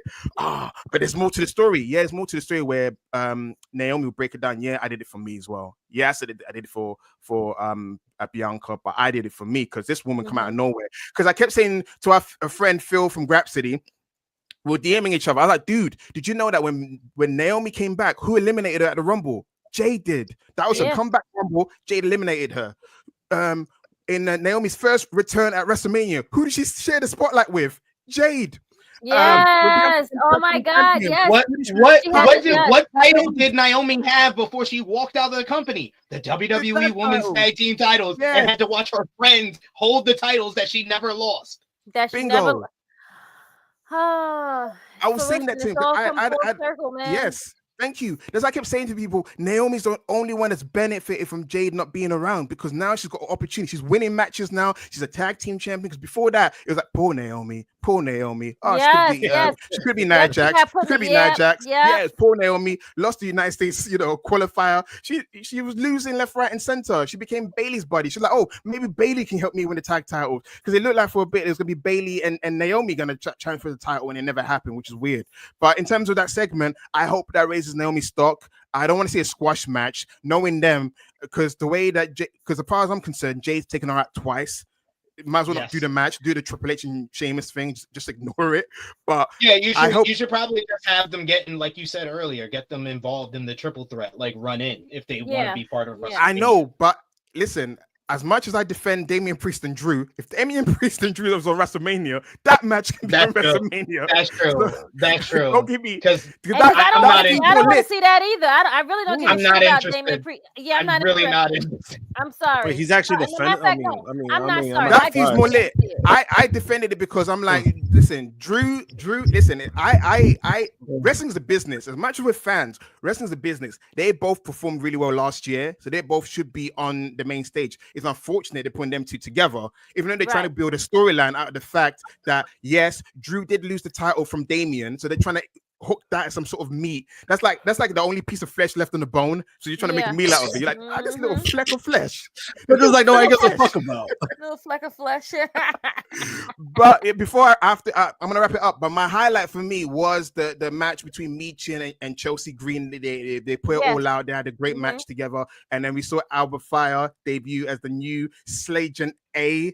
I'm so happy, even though Blair was meant to be, taking on the part. I think that Alba's going to eat that part really well. She really showed that the mannerism. She's one of the most talented women in all of women's wrestling. Yeah, Blair was one of the most talented women in all of wrestling, but she did not translate well in WWE. She's basically Dean Douglas, you know, going to WWF, just never really went anywhere, and maybe she'll thrive better back in Stardom or Marigold or wherever. She's had a Dean Douglas run because the performance in the ring. Listen, Naomi's got an unorthodox wrestling style. I'll give you that. But she just wasn't hitting on the main roster for some weird reason. Maybe she's never been the most charismatic because she's very reserved as a person, while Alba Fire shown that she can talk and she's got layers in her. We're just waiting for it to unpack. So I'm happy that the two Scottish ladies are teaming up with this Canadian representing America. It's a weird character, but I take it. I love it. Yeah. Yes. We do have a super chat donation here from Jalil. Is awesome. Thank you so much, Jalil, for the support. He says, I need some "You Ungrateful Bitch" shirts for Naomi. The way she landed that line was great. No, and not even just that. When she went Bianca and Splat, I thought it was like Ricky. Yeah. It had that same effect. Bianca and that Splat sounded like a shotgun. That Jade sounded like she went Bianca. That's like a shot. That is like looking at your friend to save you, and you get popped in the back of your head. Yep. Very well done. Very well done. Some big news came out yesterday for WWE in regards to the women. A new report says that WWE is looking to bring back the Evolution pay-per-view. Cassidy Haynes of BodySlam.net reports that the company is looking to hold an all-women's Evolution show later this year. The site notes that a message in their Discord said that the company was looking to host the show on July 5th in Connecticut. On further investigation, they have learned that the event is in the works, but that everything on the company schedule is still tentative at this time. The first Evolution show took place back in October of 2018. Many members of WWE have expressed interest in seeing a second such event taking place. Most recently, Bayley said in February, that's even more opportunities for women's wrestling to be showcased. You know, there's so much more to do. There's so many more goals for us. Now we have 2 more titles we can go after. I've been dying for an Evolution 2, and I think now is the perfect time. Krssi Luv, do you think we see an Evolution 2 this year? Yeah, why not? You have enough crossover between like TNA. You got a lot of relationships with other brands that you can bring them over. I'm here for it. I'm sad I won't be in the country to see it, but it'd be great if it's in July. There we go. Well, hopefully you're here so you can try to go to Connecticut and see it. If it's in July, I will not be here. I'm letting you know that right now, so. Fair. That's fair. It's booked already. Money spent. Sorry. I'm letting you know now. To go. Well, it's finally also happening for another big former WWE star, as Lex Luger has been announced as the latest inductee into the WWE Hall of Fame class of 2025. Luger was surprised with the news by Cody Rhodes. He joins a class that includes Triple H and Michelle McCool. And speaking of the Hall of Fame, a new report from WrestleVotes had details on the next inductees, and they will be the Natural Disasters, Earthquake and Typhoon. We had Earthquake was best known as former WWE superstar John Tenta, who made his debut back in 1989 before forming the tag team of the Natural Disasters with the former Tugboat, who turned heel and joined up with him, and the Nasty Boys after turning on the Bushwhackers. Tugboat, aka Fred Ottman, became known as Typhoon when they formed the tag team in the 1990s, and the duo went on to win the WWE Tag Team Championships from the Money Incorporated in July of 1992 and held the belts for 85 days before dropping into Money Inc. Once again later in the year. The tag team would later fizzle out, with John Tenta going to WCW, where he became a litany of different gimmicks like Avalanche and the Shark. Tenta would later have a run back in WWE as a part of the Oddities, but he was Olga. God bless you once again. Olga and Ottman. Tenta was actually tragically passed away with a battle of bladder cancer in 2006. He was 42 years old. It has not yet been confirmed if the duo will go into the Hall of Fame at this time, but hey, it seems like the Hall of Fame is taking shape with Luger and Michelle McCool. Unfortunately, Michelle McCool part of something else, which we'll get into shortly here. Bro, when we get into it, I'm gonna be. It'll be trauma dumping when we get into it, because I grew up in the Divas era. I was a huge Mickie James mark. The biggest bully on the block was indeed Michelle McCool, or Michelle McCool's husband's diva tantrum. Give Layla the belt too. Tell Layla to break up the title too when we get to it. Yeah. Anyway, yeah. Before you get into that, WWE NXT this week, they did 799,000 viewers. The show featured Sean Spears beating Tony D'Angelo to win the NXT North American Championship. Sol Ruka and Zarya defeated Chelsea Green and Piper Niven in a pretty fun opener. The Hardys appeared to get into a face-to-face with Fraxium before their NXT Roadblock matchup.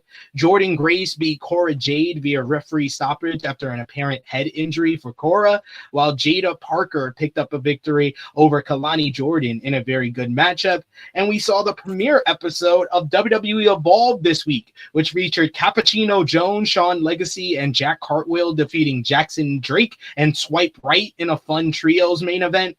Keanu Carver beat Trill London in an absolute squash for the former Miami Dolphin.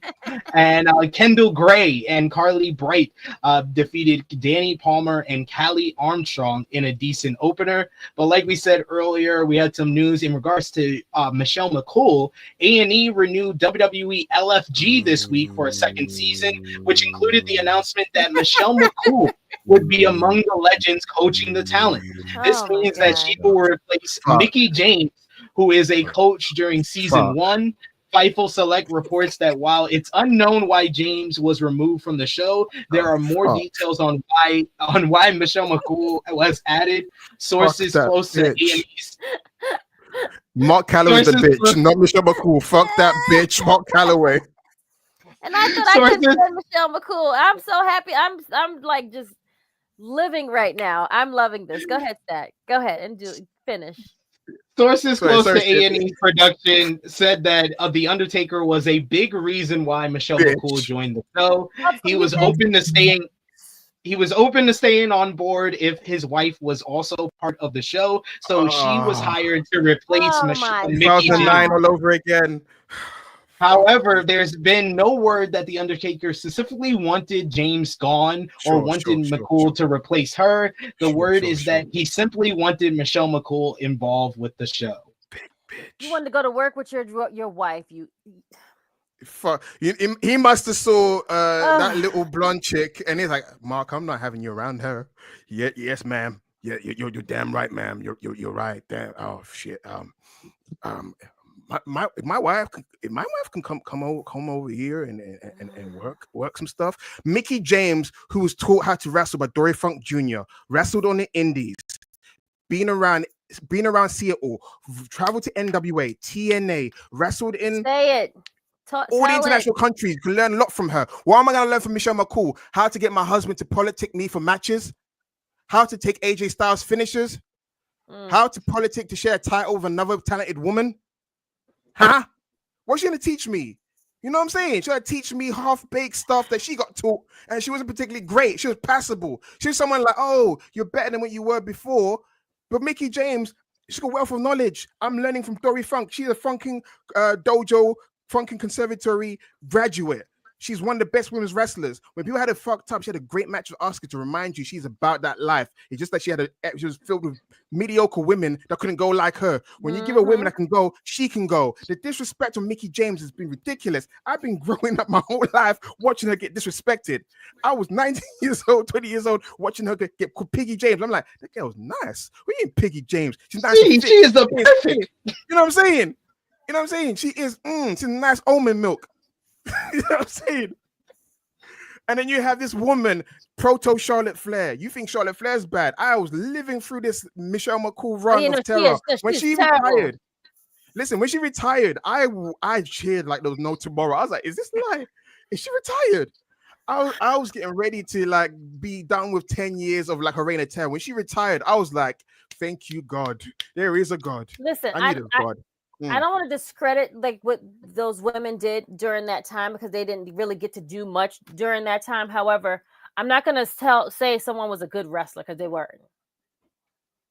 And she was never really a good wrestler.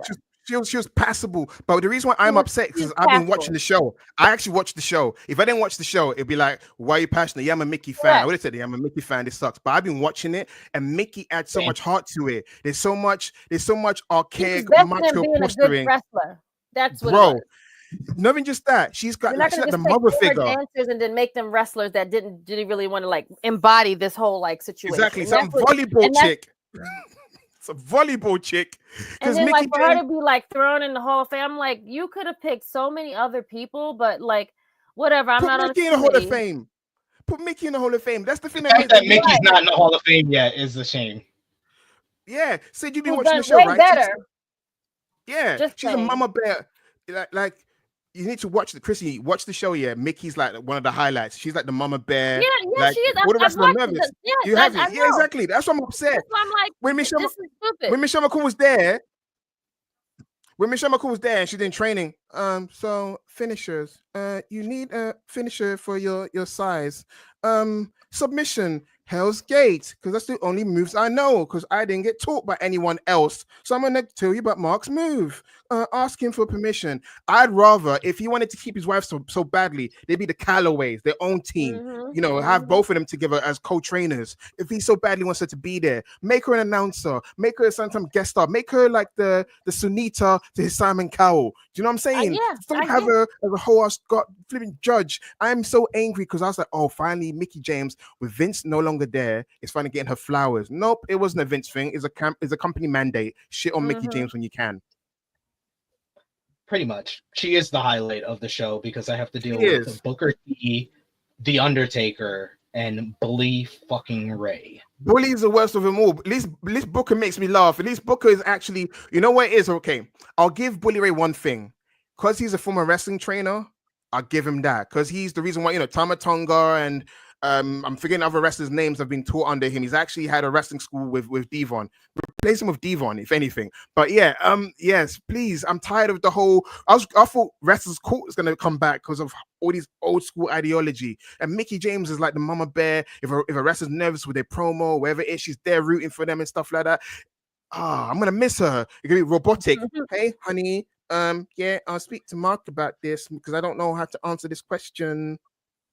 Flawless. I gotta deal with the insecure bitch Bully Ray. That's why I love BJ Ray for trolling him every single I love week.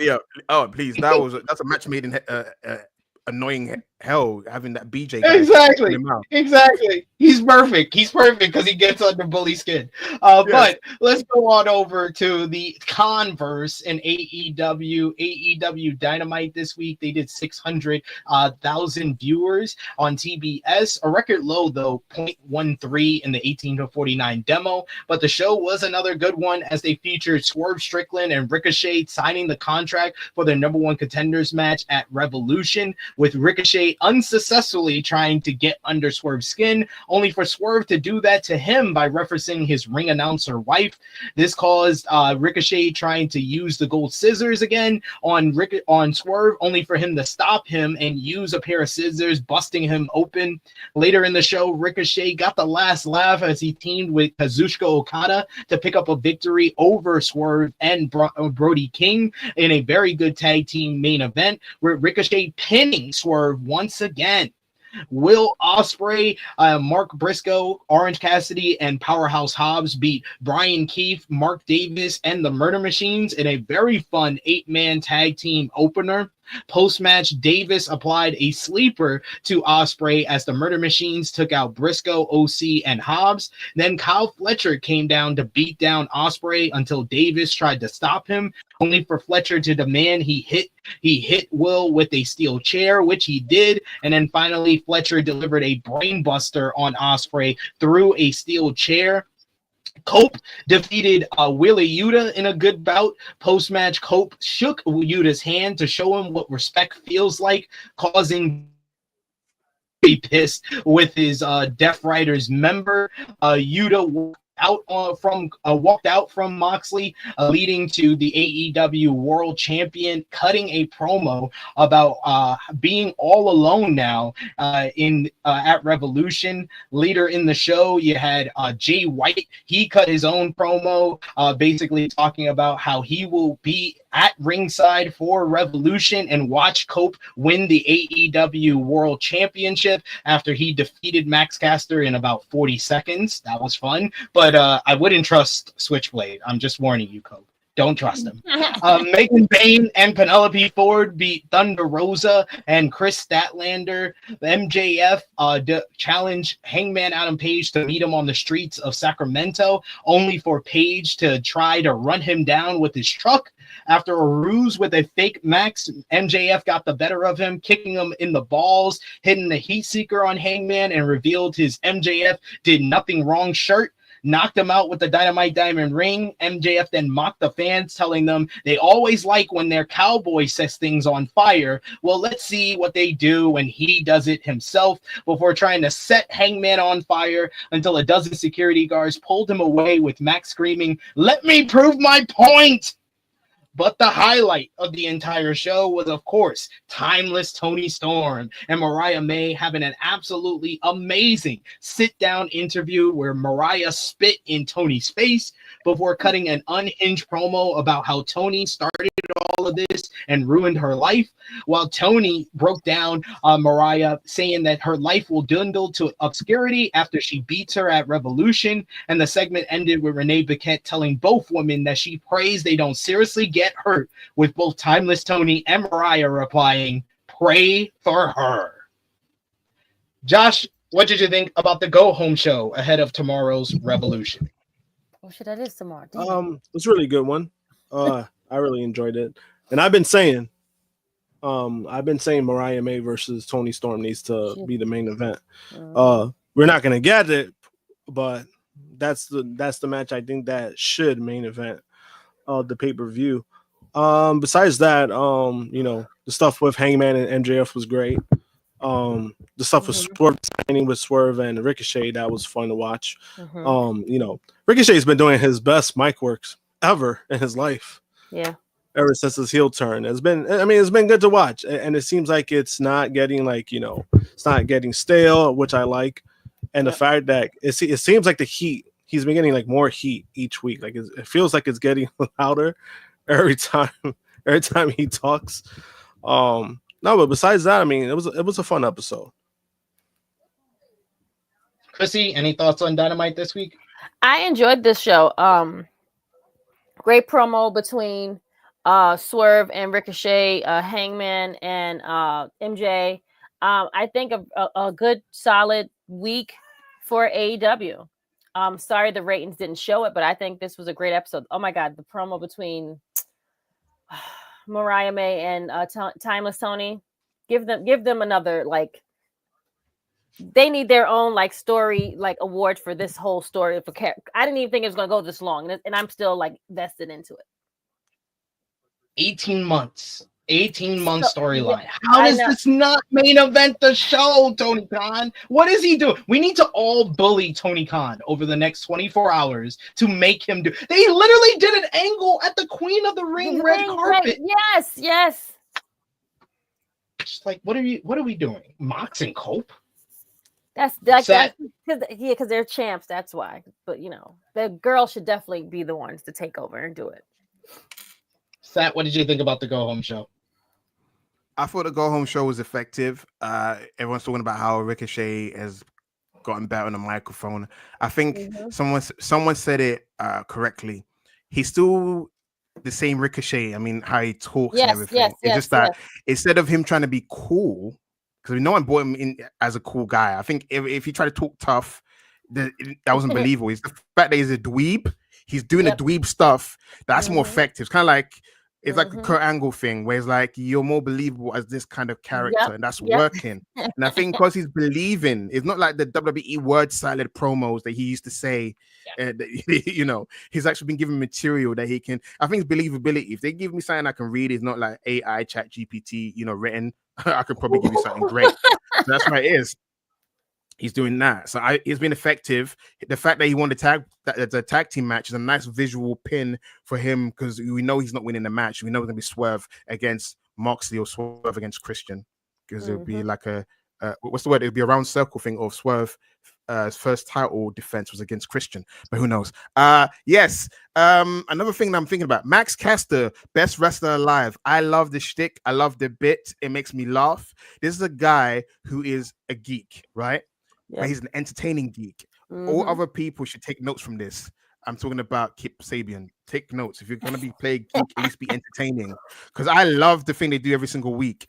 You know what I'm saying? I love the fact that he's got a bloody certificate that he has to get the announcer Justin Roberts going best wrestler alive, and then he gets his ass beat. It's effective. I want to see it every week. Who else is gonna beat his ass next week? You know what I'm saying? No pause. Who's gonna beat it? You know what I'm saying? Who's gonna ruin it? That's another. I forgot to talk about. Yeah, that's another one that's just like taking its own like lane, and now he just gets beat up every week, which is great because he's an idiot anyway. But still, yes, exactly.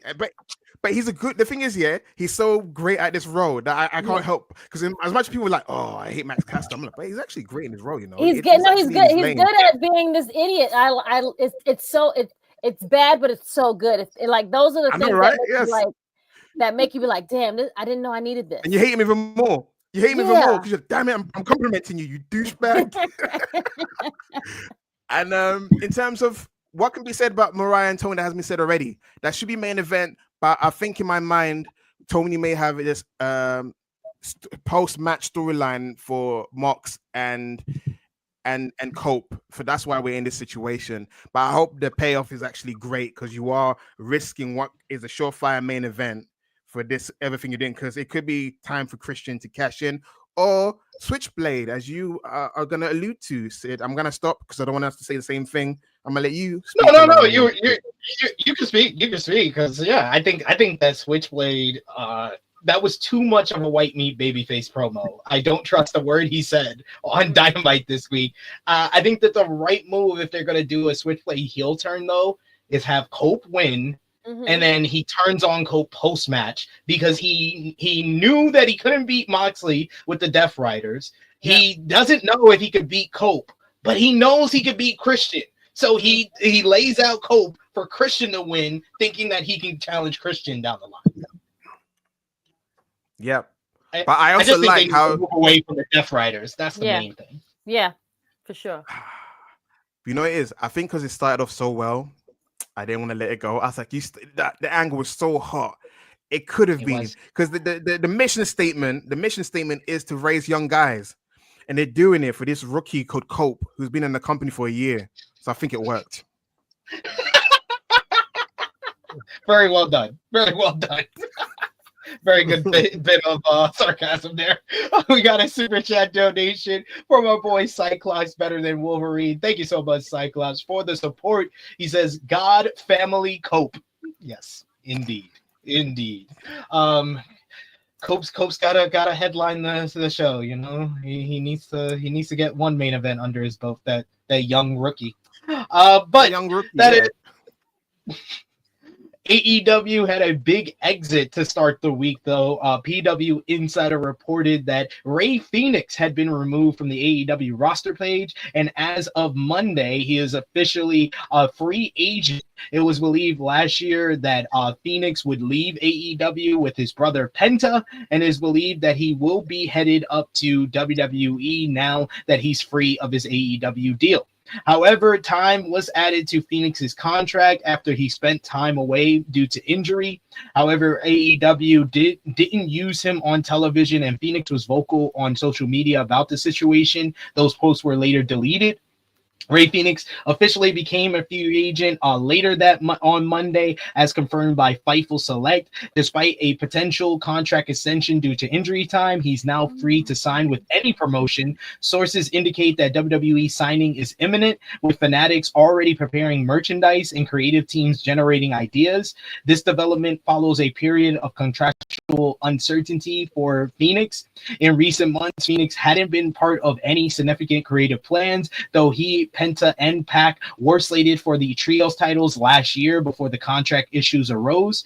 WWE sources considered Phoenix arrival a foregone conclusion, anticipating that he'll join his brother Penta on the main roster.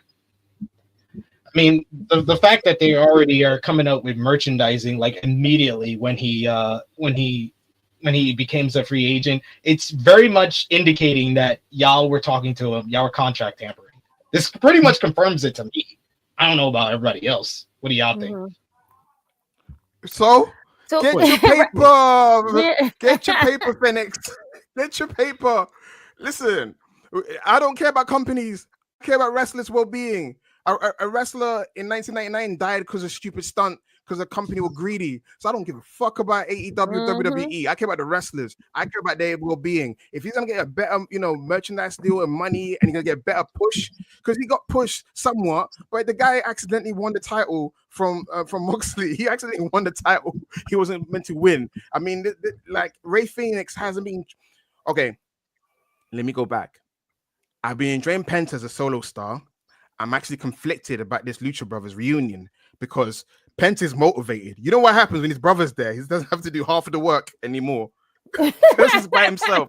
He has to do all the work by himself. It's kind of like a group project. He's like, my brother's the whiz kid. He's gonna do all this stuff. I'm just gonna chill. Penta, don't chill. You're doing great. So I part of me wanted him to go SmackDown, but then people are talking about this Lucha Brothers lore because they're one of the greatest tag teams ever. I get it, but the tag team division are like the Divas division in the early 2000s, bathroom break matches. Until they fix that and give the significance that's needed, I don't know. Put me in LWO. They could elevate the Raw tag team division. That's the whole thing. They could help the Raw tag team division. The Raw tag team division doesn't have a centerpiece team right now. They have the New Day, but the New Day, they haven't really followed up well with their heel turn. The War Raiders are the champions right now, but they don't feel like a centerpiece team. The Creeds could become a centerpiece team, but I don't feel like WWE believes in them quite yet. I think that they would believe in the Lucha Bros.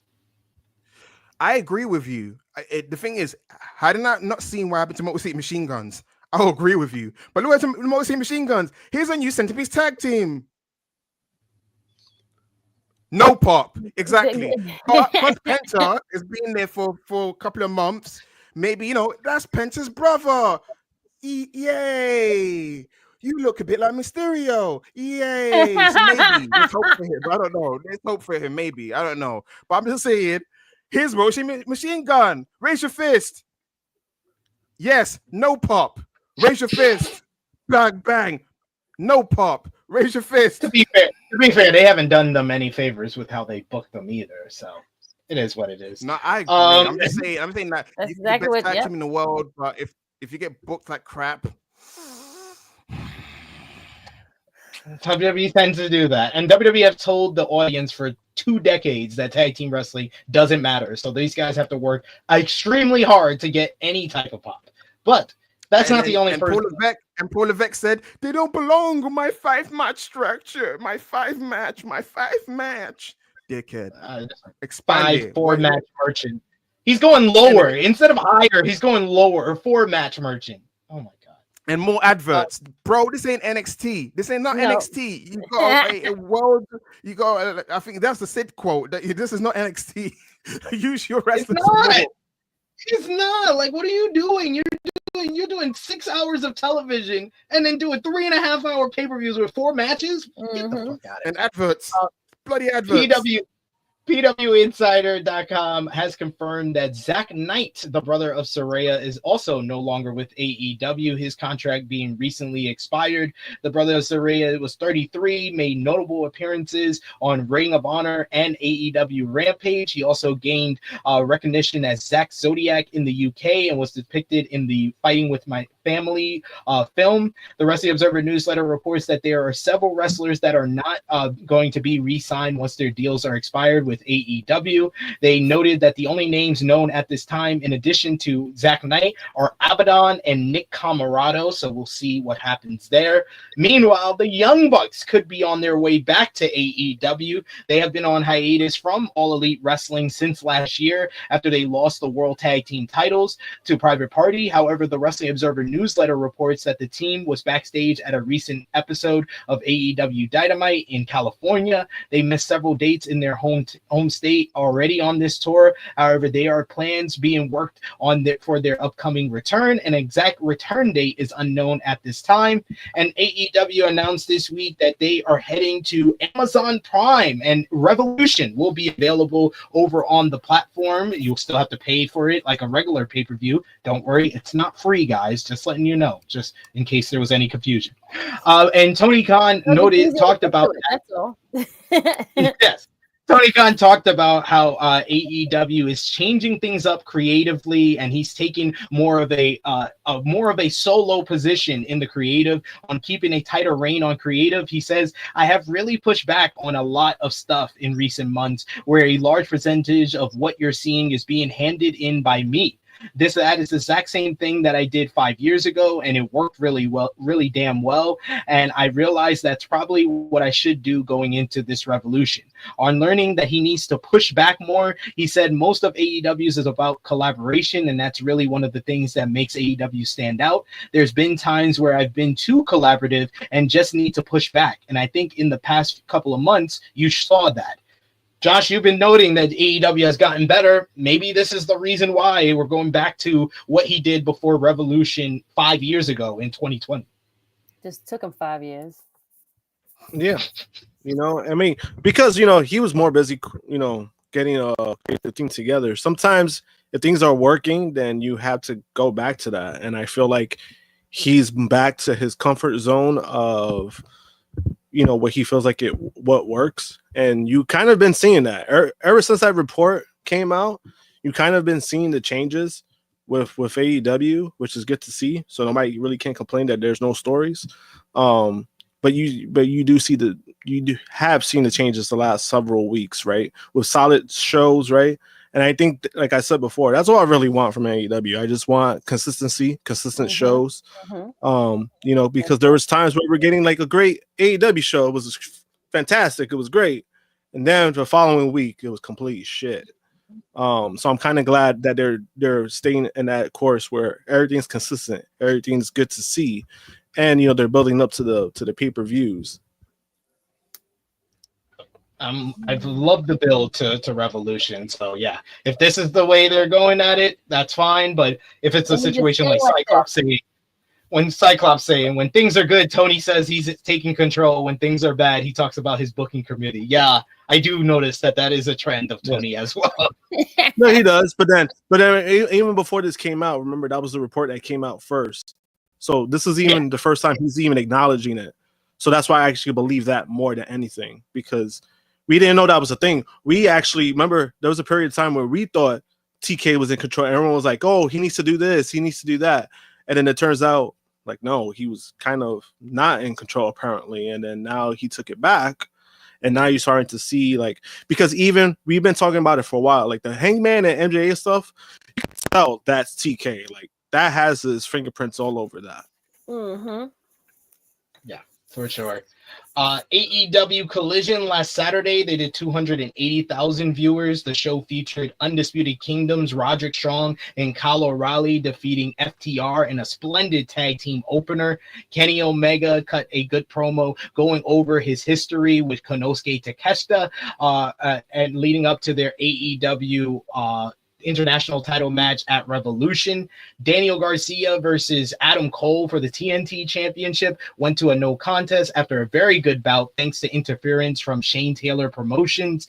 Timeless Toni Storm cut another strong promo to challenge Mariah May to make their Hollywood ending a Falls Count Anywhere matchup at AEW Revolution. Queen Aminata beat Julia Hart in a hard-hitting affair. Post-match, Kazuchika Okada attacked Brody King to lay him out, setting up the Continental title match at Revolution. Swerve Strickland defeated Clark Connors of the Bullet Club War Dogs in a good bout, while Powerhouse Hobbs and Bandito beat the Learning Trees, Big Bill and Brian Keefe in a solid main event as well. I know I got a few people that got to run. I want to give you the floor, Sat E. Niangi. I know you got the kids to take care of. You got your missus to take care of. So thank you so much for joining us today. We always have fun when you are on the show. So please don't go months and months without visiting us here at the family reunion. We want to give you the floor. Let everybody know where they can follow you on social media, good sir. It wasn't by trip. I had a child. I've been on paternity leave for a while, guys. Listen, when Sid approached me about doing this show, I was like, yeah, I'm there. I even said to him, dude, WrestleMania season, I'm for it. Yes, find me at Sat Next to on Twitter or X, formerly known as Twitter. Where else you can find me? I'm on WrestleTalk every Thursdays, or most Thursdays when I feel like it. Talking about AEW Dynamite, and I also do the news as well. And yeah, I'm around. I don't know. I see Sid sometimes. We have Popeyes together. Had my first one. He took my Popeyes virginity, and he put me on. It was nice and tasty, the Popeyes. You've never had Popeyes, friend? That's an American thing. That it kind of. Oh, that's true. Yes. I'm sorry. I apologize. Okay. Of all places, I know about it. Huh. Okay. Sorry. Yeah. Sid brought it to us because I only knew about Popeyes because of Cameron. Popeyes chickens and fries or whatever it is he said in one of his bars. But yeah, no, that was my exposure to Popeyes. He rap about Popeyes, what, the cartoon? But yeah, anyway, sure. Popeyes chicken and fries. Yeah, I'll go for that. But yeah, you can catch me there. Thank you so much. This is the kitchen I'm doing it at. So my family's starving. That's why I had to leave because I looked at 3 hours. It's now 7 o'clock UK time. My daughter usually sleeps at 7:30. We have to extend that. Oh yeah, you better clear. That's the only reason why. I've been loving this chat. I'll do it longer, but I have to make an executive decision. I'm the CVO. I have to make an executive decision and leave. But love you guys. God bless. Krssi, Josh, bye. Sid. Mwah. Love you guys. God bless. I'll be back again because WrestleMania season is upon us. Absolutely. Thank you, good sir. And I know, Krssi, you got to run. You got some kids to take care of as well. So give you the floor. Let everybody know where they can follow you, officiant. Yes, I have an event to go to, so yes, I have to go. But yes, guys, thank you again. I appreciate you all. Sorry for my tardiness. I'm sorry I won't be able to finish out the show with you guys. But of course, we have so much news and shit to talk about. And you got to do the review for tomorrow's show. So yes.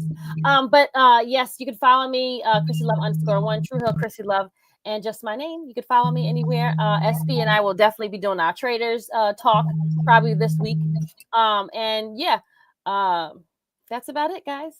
Take care. Thank you. Love you, Krssi. We'll see you next week for sure. Bye. Bye-bye.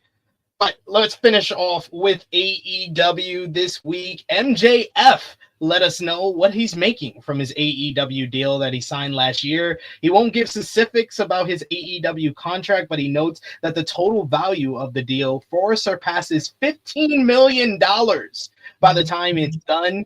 MJF re-signed with AEW last year, and he was asked about his contract status on Jimmy Trainor's SI Media podcast. Trainor asked if rumors that MJF was making $15 million per year was true, and MJF said no before being asked how long the deal was for, and he said the response would be none of your business. What I will tell you is the amount of money that I get by the time it is over far surpasses $15 million.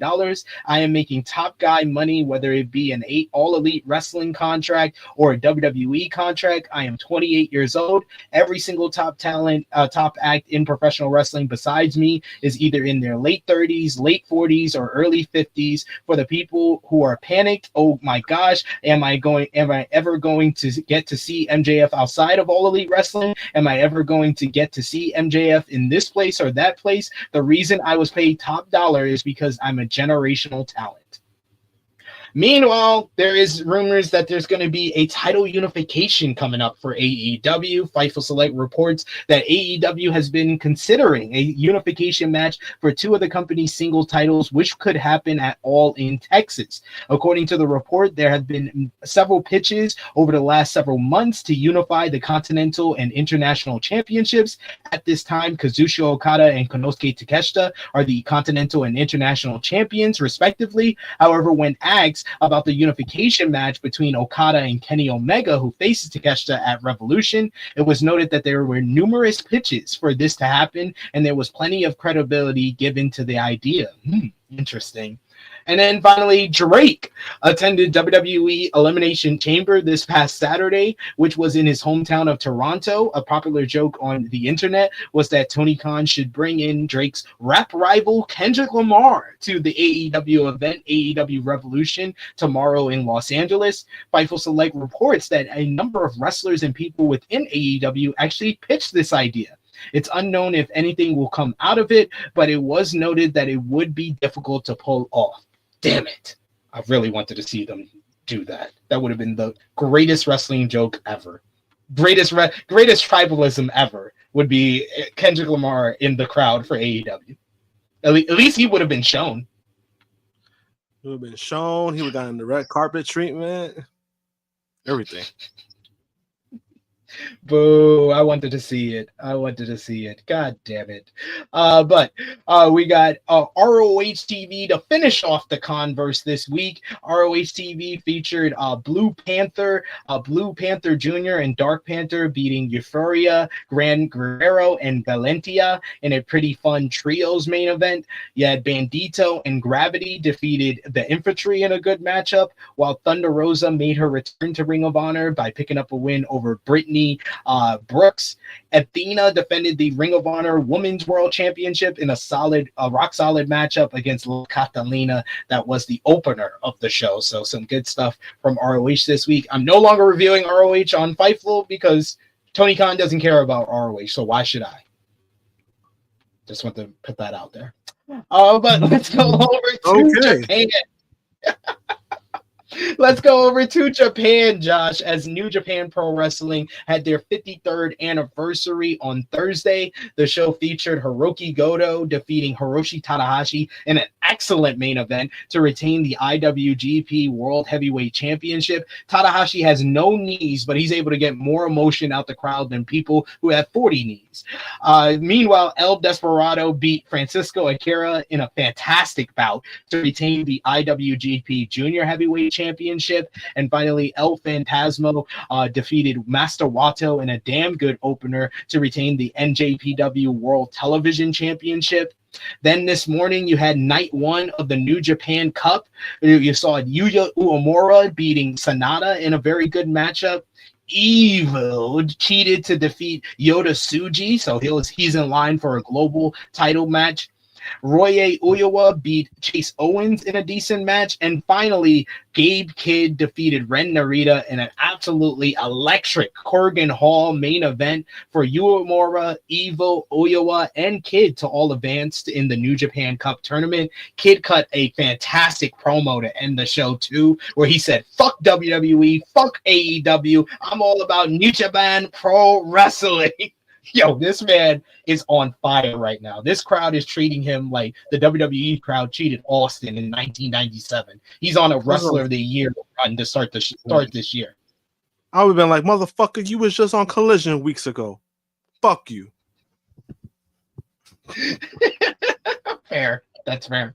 But meanwhile, you had Stardom. They had their Nighter in Kurgan Hall show earlier this week on Monday. The show featured Saya Kamatani defeating Tam Nakano in an outstanding main event to retain the World of Stardom Championship and to make Tam leave Stardom. However, Kamatani issued a challenge for a career versus career matchup against Nakano for the title for the upcoming All-Star Grand Queendom event next month in Yokohama Arena.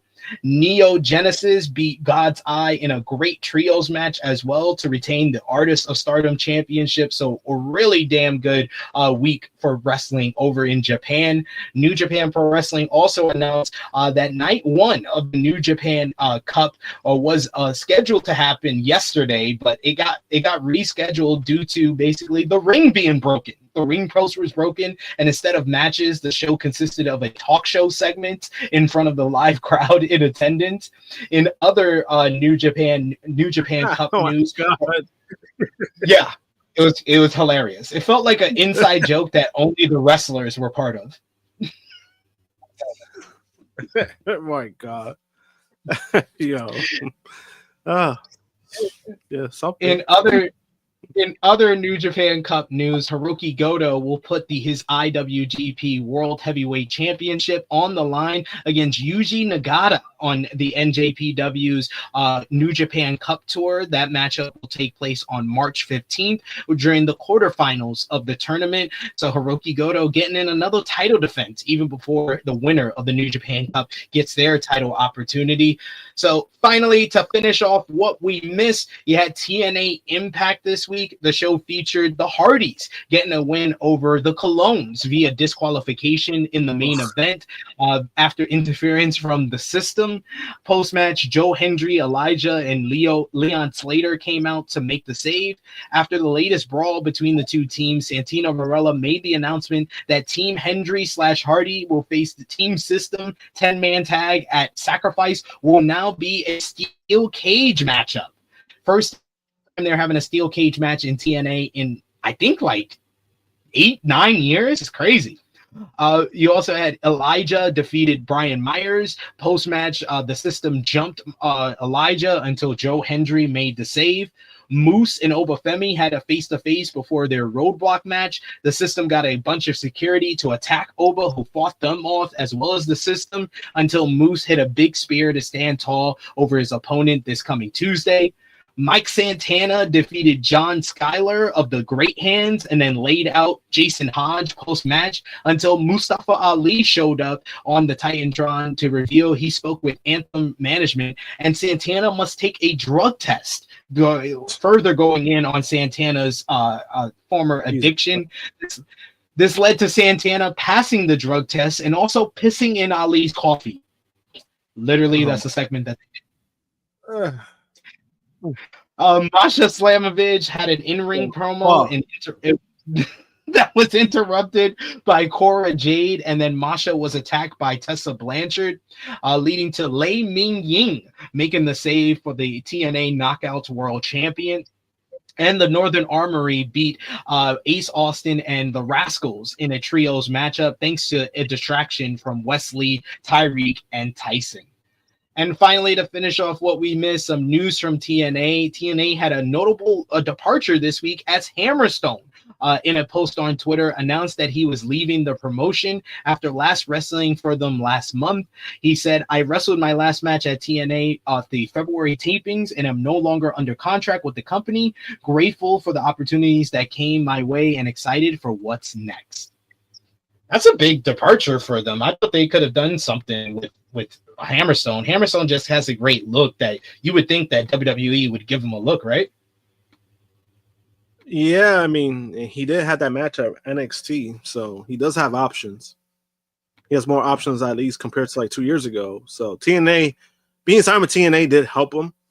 It did build up some stock. And I think, I mean, the guy has potential. I don't think he's terrible.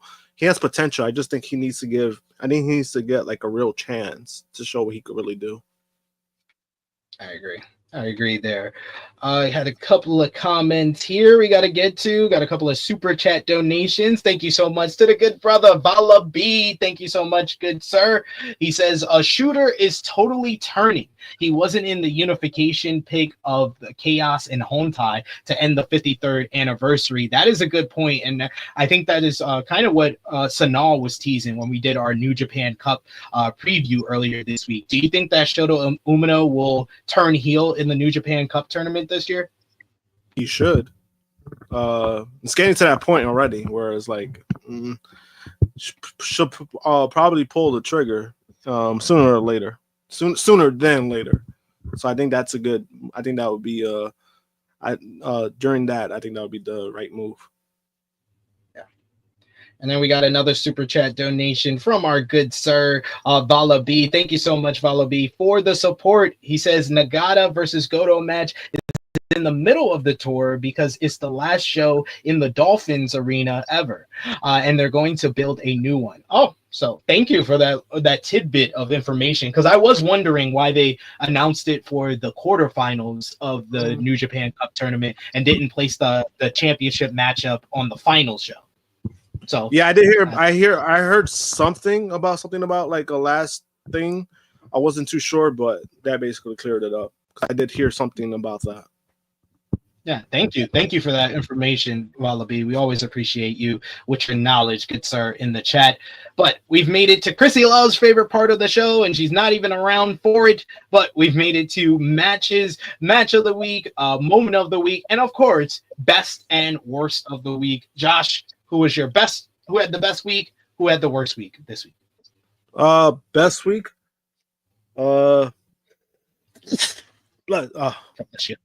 you. I'm gonna say best of the week. I'm gonna go with Toni Storm and Mariah May, because not only of that promo, but because of that what they did at the red carpet.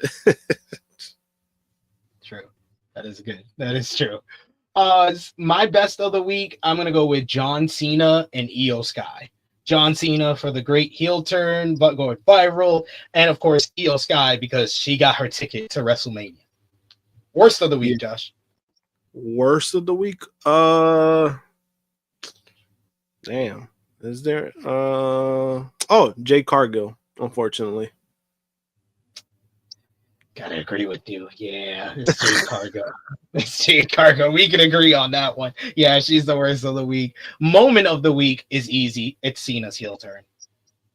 Cena's heel turn. I agree.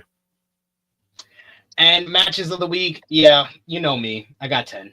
I got even honorable mentions. Honorable mention to the 2 Dynamite matches, Swerve and Brody versus Okada and Ricochet, and the 8-man tag opener.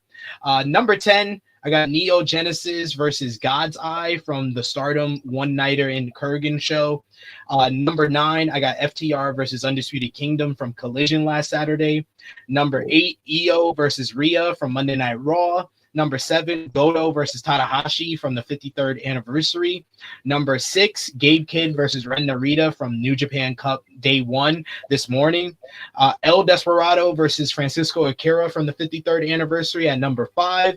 Number 4, I'll go the Women's Elimination Chamber. Number 3, I'll go the Men's Elimination Chamber. Number 2, Saya Kamatani versus Tam Nakano from Stardom One Night in Kurgan. And number 1, Sami Zayn and Kevin Owens from Elimination Chamber. Josh. Number 3, I'm going to go with the Women's Elimination Chamber match. Number 2, I'm going to go with, you know what's crazy? I just had it on the top of my head and I forgot. The main event from Dynamite, the tag match. And then number 1, easily, Sami Zayn versus KO. Yeah, definitely. Got 5 stars from Dave Meltzer. Tam Nakano and Saya Kamatani was the other Stardom match that got 5 stars this week. Good week for wrestling matches, but a good week is going to be capped off with a great show. As tomorrow is AEW Revolution 2025. We're going to go rapid fire predictions. So, Josh, what do you got for 0 hour? As it's going to be Big Boom AJ and the conglomeration Orange Cassidy and Mark Briscoe versus MXM Collection and Johnny TV. Anything with Big Boom AJ. So that team is winning. Absolutely agreed there. Conglomeration and Big Boom for the win. Then we got MJF going one-on-one with Hangman Adam Page on the main card. What do you got here? I'm gonna go with Hangman. I'm gonna go with MJF only because Hangman holds the grudge on people he can't beat. Well, that's true. I'll stick with Hangman. There. The Hurt Syndicate defend the AEW World Tag Team Championships against the Outrunners. Hurt Syndicate better squash these guys. Hurt Syndicate. I mean, it's unfortunate, but yeah, Hurt Syndicate. Kazuchika Okada defends the Continental title against Brody King. Who you got? Okada. Okada for the win. Easy. I think this will exceed expectations, though. Yeah. Another one that I think exceeds expectations. Mercedes Moné defends the TBS championship against Momo Watanabe, but easily Mercedes wins. Mercedes, and I kind of wish this had like a better build-up. That's the only negative, but I think this is gonna be a fun matchup. Then we got a 5-star matchup in the making, maybe 6 stars. Will Ospreay goes one-on-one with Kyle Fletcher inside of a steel cage. I got Will Ospreay for the win. Who you got? I got Will Ospreay. This is gonna be a fucking banger of a match. Speaking of banger of a match, Kenny Omega challenges Konosuke Takeshita for the AEW International Championship. Omega, new champion. I'm gonna go with Omega. Then we got the number 1 contendership up for grabs for the AEW World Title. Swerve Strickland goes one-on-one with Ricochet. I'm gonna go with Swerve. I'm gonna go with Swerve. Then we got for the AEW World Championship, what Tony Khan thinks should be the main event. It's not the main event, the last match we're going to discuss here. It's going to be Jon Moxley defending against Cope. I think that I'm going to go with my original prediction. I think Cope gets the win, and then Jay White turns heel and turns on Cope, and Christian Cage walks out AEW World Champion. Who you got? I actually would not be mad at that. I don't know. There's something that's telling me that Mox is going to retain. I'm going to stick with that. I think Mox retains. I can see that. If Mox retains, Josh Alexander, newest member of the Death Riders. At least give us something. Give us something to be excited about. And somebody did say that. Somebody did say that. The only thing I would say is there has to be a connection for it to make. Because remember the whole thing about the Death Riders and I don't know if they're still doing that, but remember like, oh, we bleed together. So like, does he have a connection with any of the members with that? Unless they just say fuck it, just throw him in there. No, well, he could be a hired assassin. What's his nickname? The Walking Weapon. Yeah, that's true. Oh yeah, that's true. That's a good point. Matt, no, that's a good idea. I like that idea. And plus, they're both bald, bearded men, so they can do twin match. And then we have the Hollywood ending. Timeless Toni Storm defends the AEW Women's World Championship against Mariah May. Falls count anywhere. Timeless Toni Storm for the win for me. Yeah, look at that. And you call it a Hollywood ending. This has to come on. This gotta be the main event. Come on. I got Tony in this. We're both going for Tony. So that is our prediction, our final predictions for Revolution. We hope everyone enjoys the show. We will keep you updated. We'll post it up on our community tab if we do plan on doing a watch party. Thank you so much to everyone who gave us super chat donations today, including Bala B for our last one. He says, hell yeah, I didn't want to miss the show. This one is for the Mocha brother Sat. If the show doesn't end before I get home, there's another super chat coming, and you gave those already. Thank you so much, Valabi, for all the support throughout the show. Everyone else who gave support, everyone else chatting in the live chat throughout the show as well. You guys have been awesome. This has been a great episode. Thanks to Sat and Krssi Luv, of course, for joining us today. And, of course, the Tru Draw Josh for finishing up the show with me here. And it's going to be a great show tomorrow. I expect this one should be up there as far as one of the great AEW shows, depending on what main event. There's something about Revolution that TK, I don't know, he's locked in. So it won't surprise me if the show ends up being like an all-timer. Wouldn't surprise me either. Josh, let everybody know where they can follow you on social media and when they shall see you again.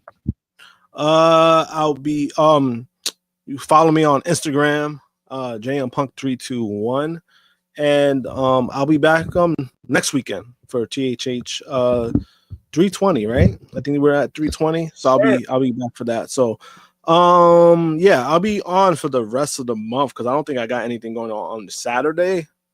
I do have something going on, I think the 29th, but I'll speak to you guys about that. that's about it. Yeah, so I'll be back next weekend. Shall see yo there. You can follow me on the Twitter machine at Tru Heel SP3. Follow the gang, Facebook, Twitter, Instagram, TikTok at Tru Heel Heat. Patreon.com/Tru Heel Heat. $3 a month gets you exclusive content. The best place to support us when we are not live here. And go out of your way, go over and follow us and subscribe to Tru Heel Heat Sports and Entertainment. We had True Off Season with Chase and Stat King talking about the NFL off season yesterday. And tomorrow I will be live at 1:05 p.m. Eastern Time with Corey Brennan of Fightful as well as Chase to review Daredevil Born Again episodes 1 and 2. We're going to start the trend of doing reviews for Daredevil Born Again starting tomorrow. I'll speak to Miss Krssi Luv. We'll be back with our review of Traitors. And then the following week, we'll be reviewing Raising Kanan episodes 1 and 2 for season 4. So be on the lookout. Go over and subscribe over there. We're very close to 1,000 subscribers.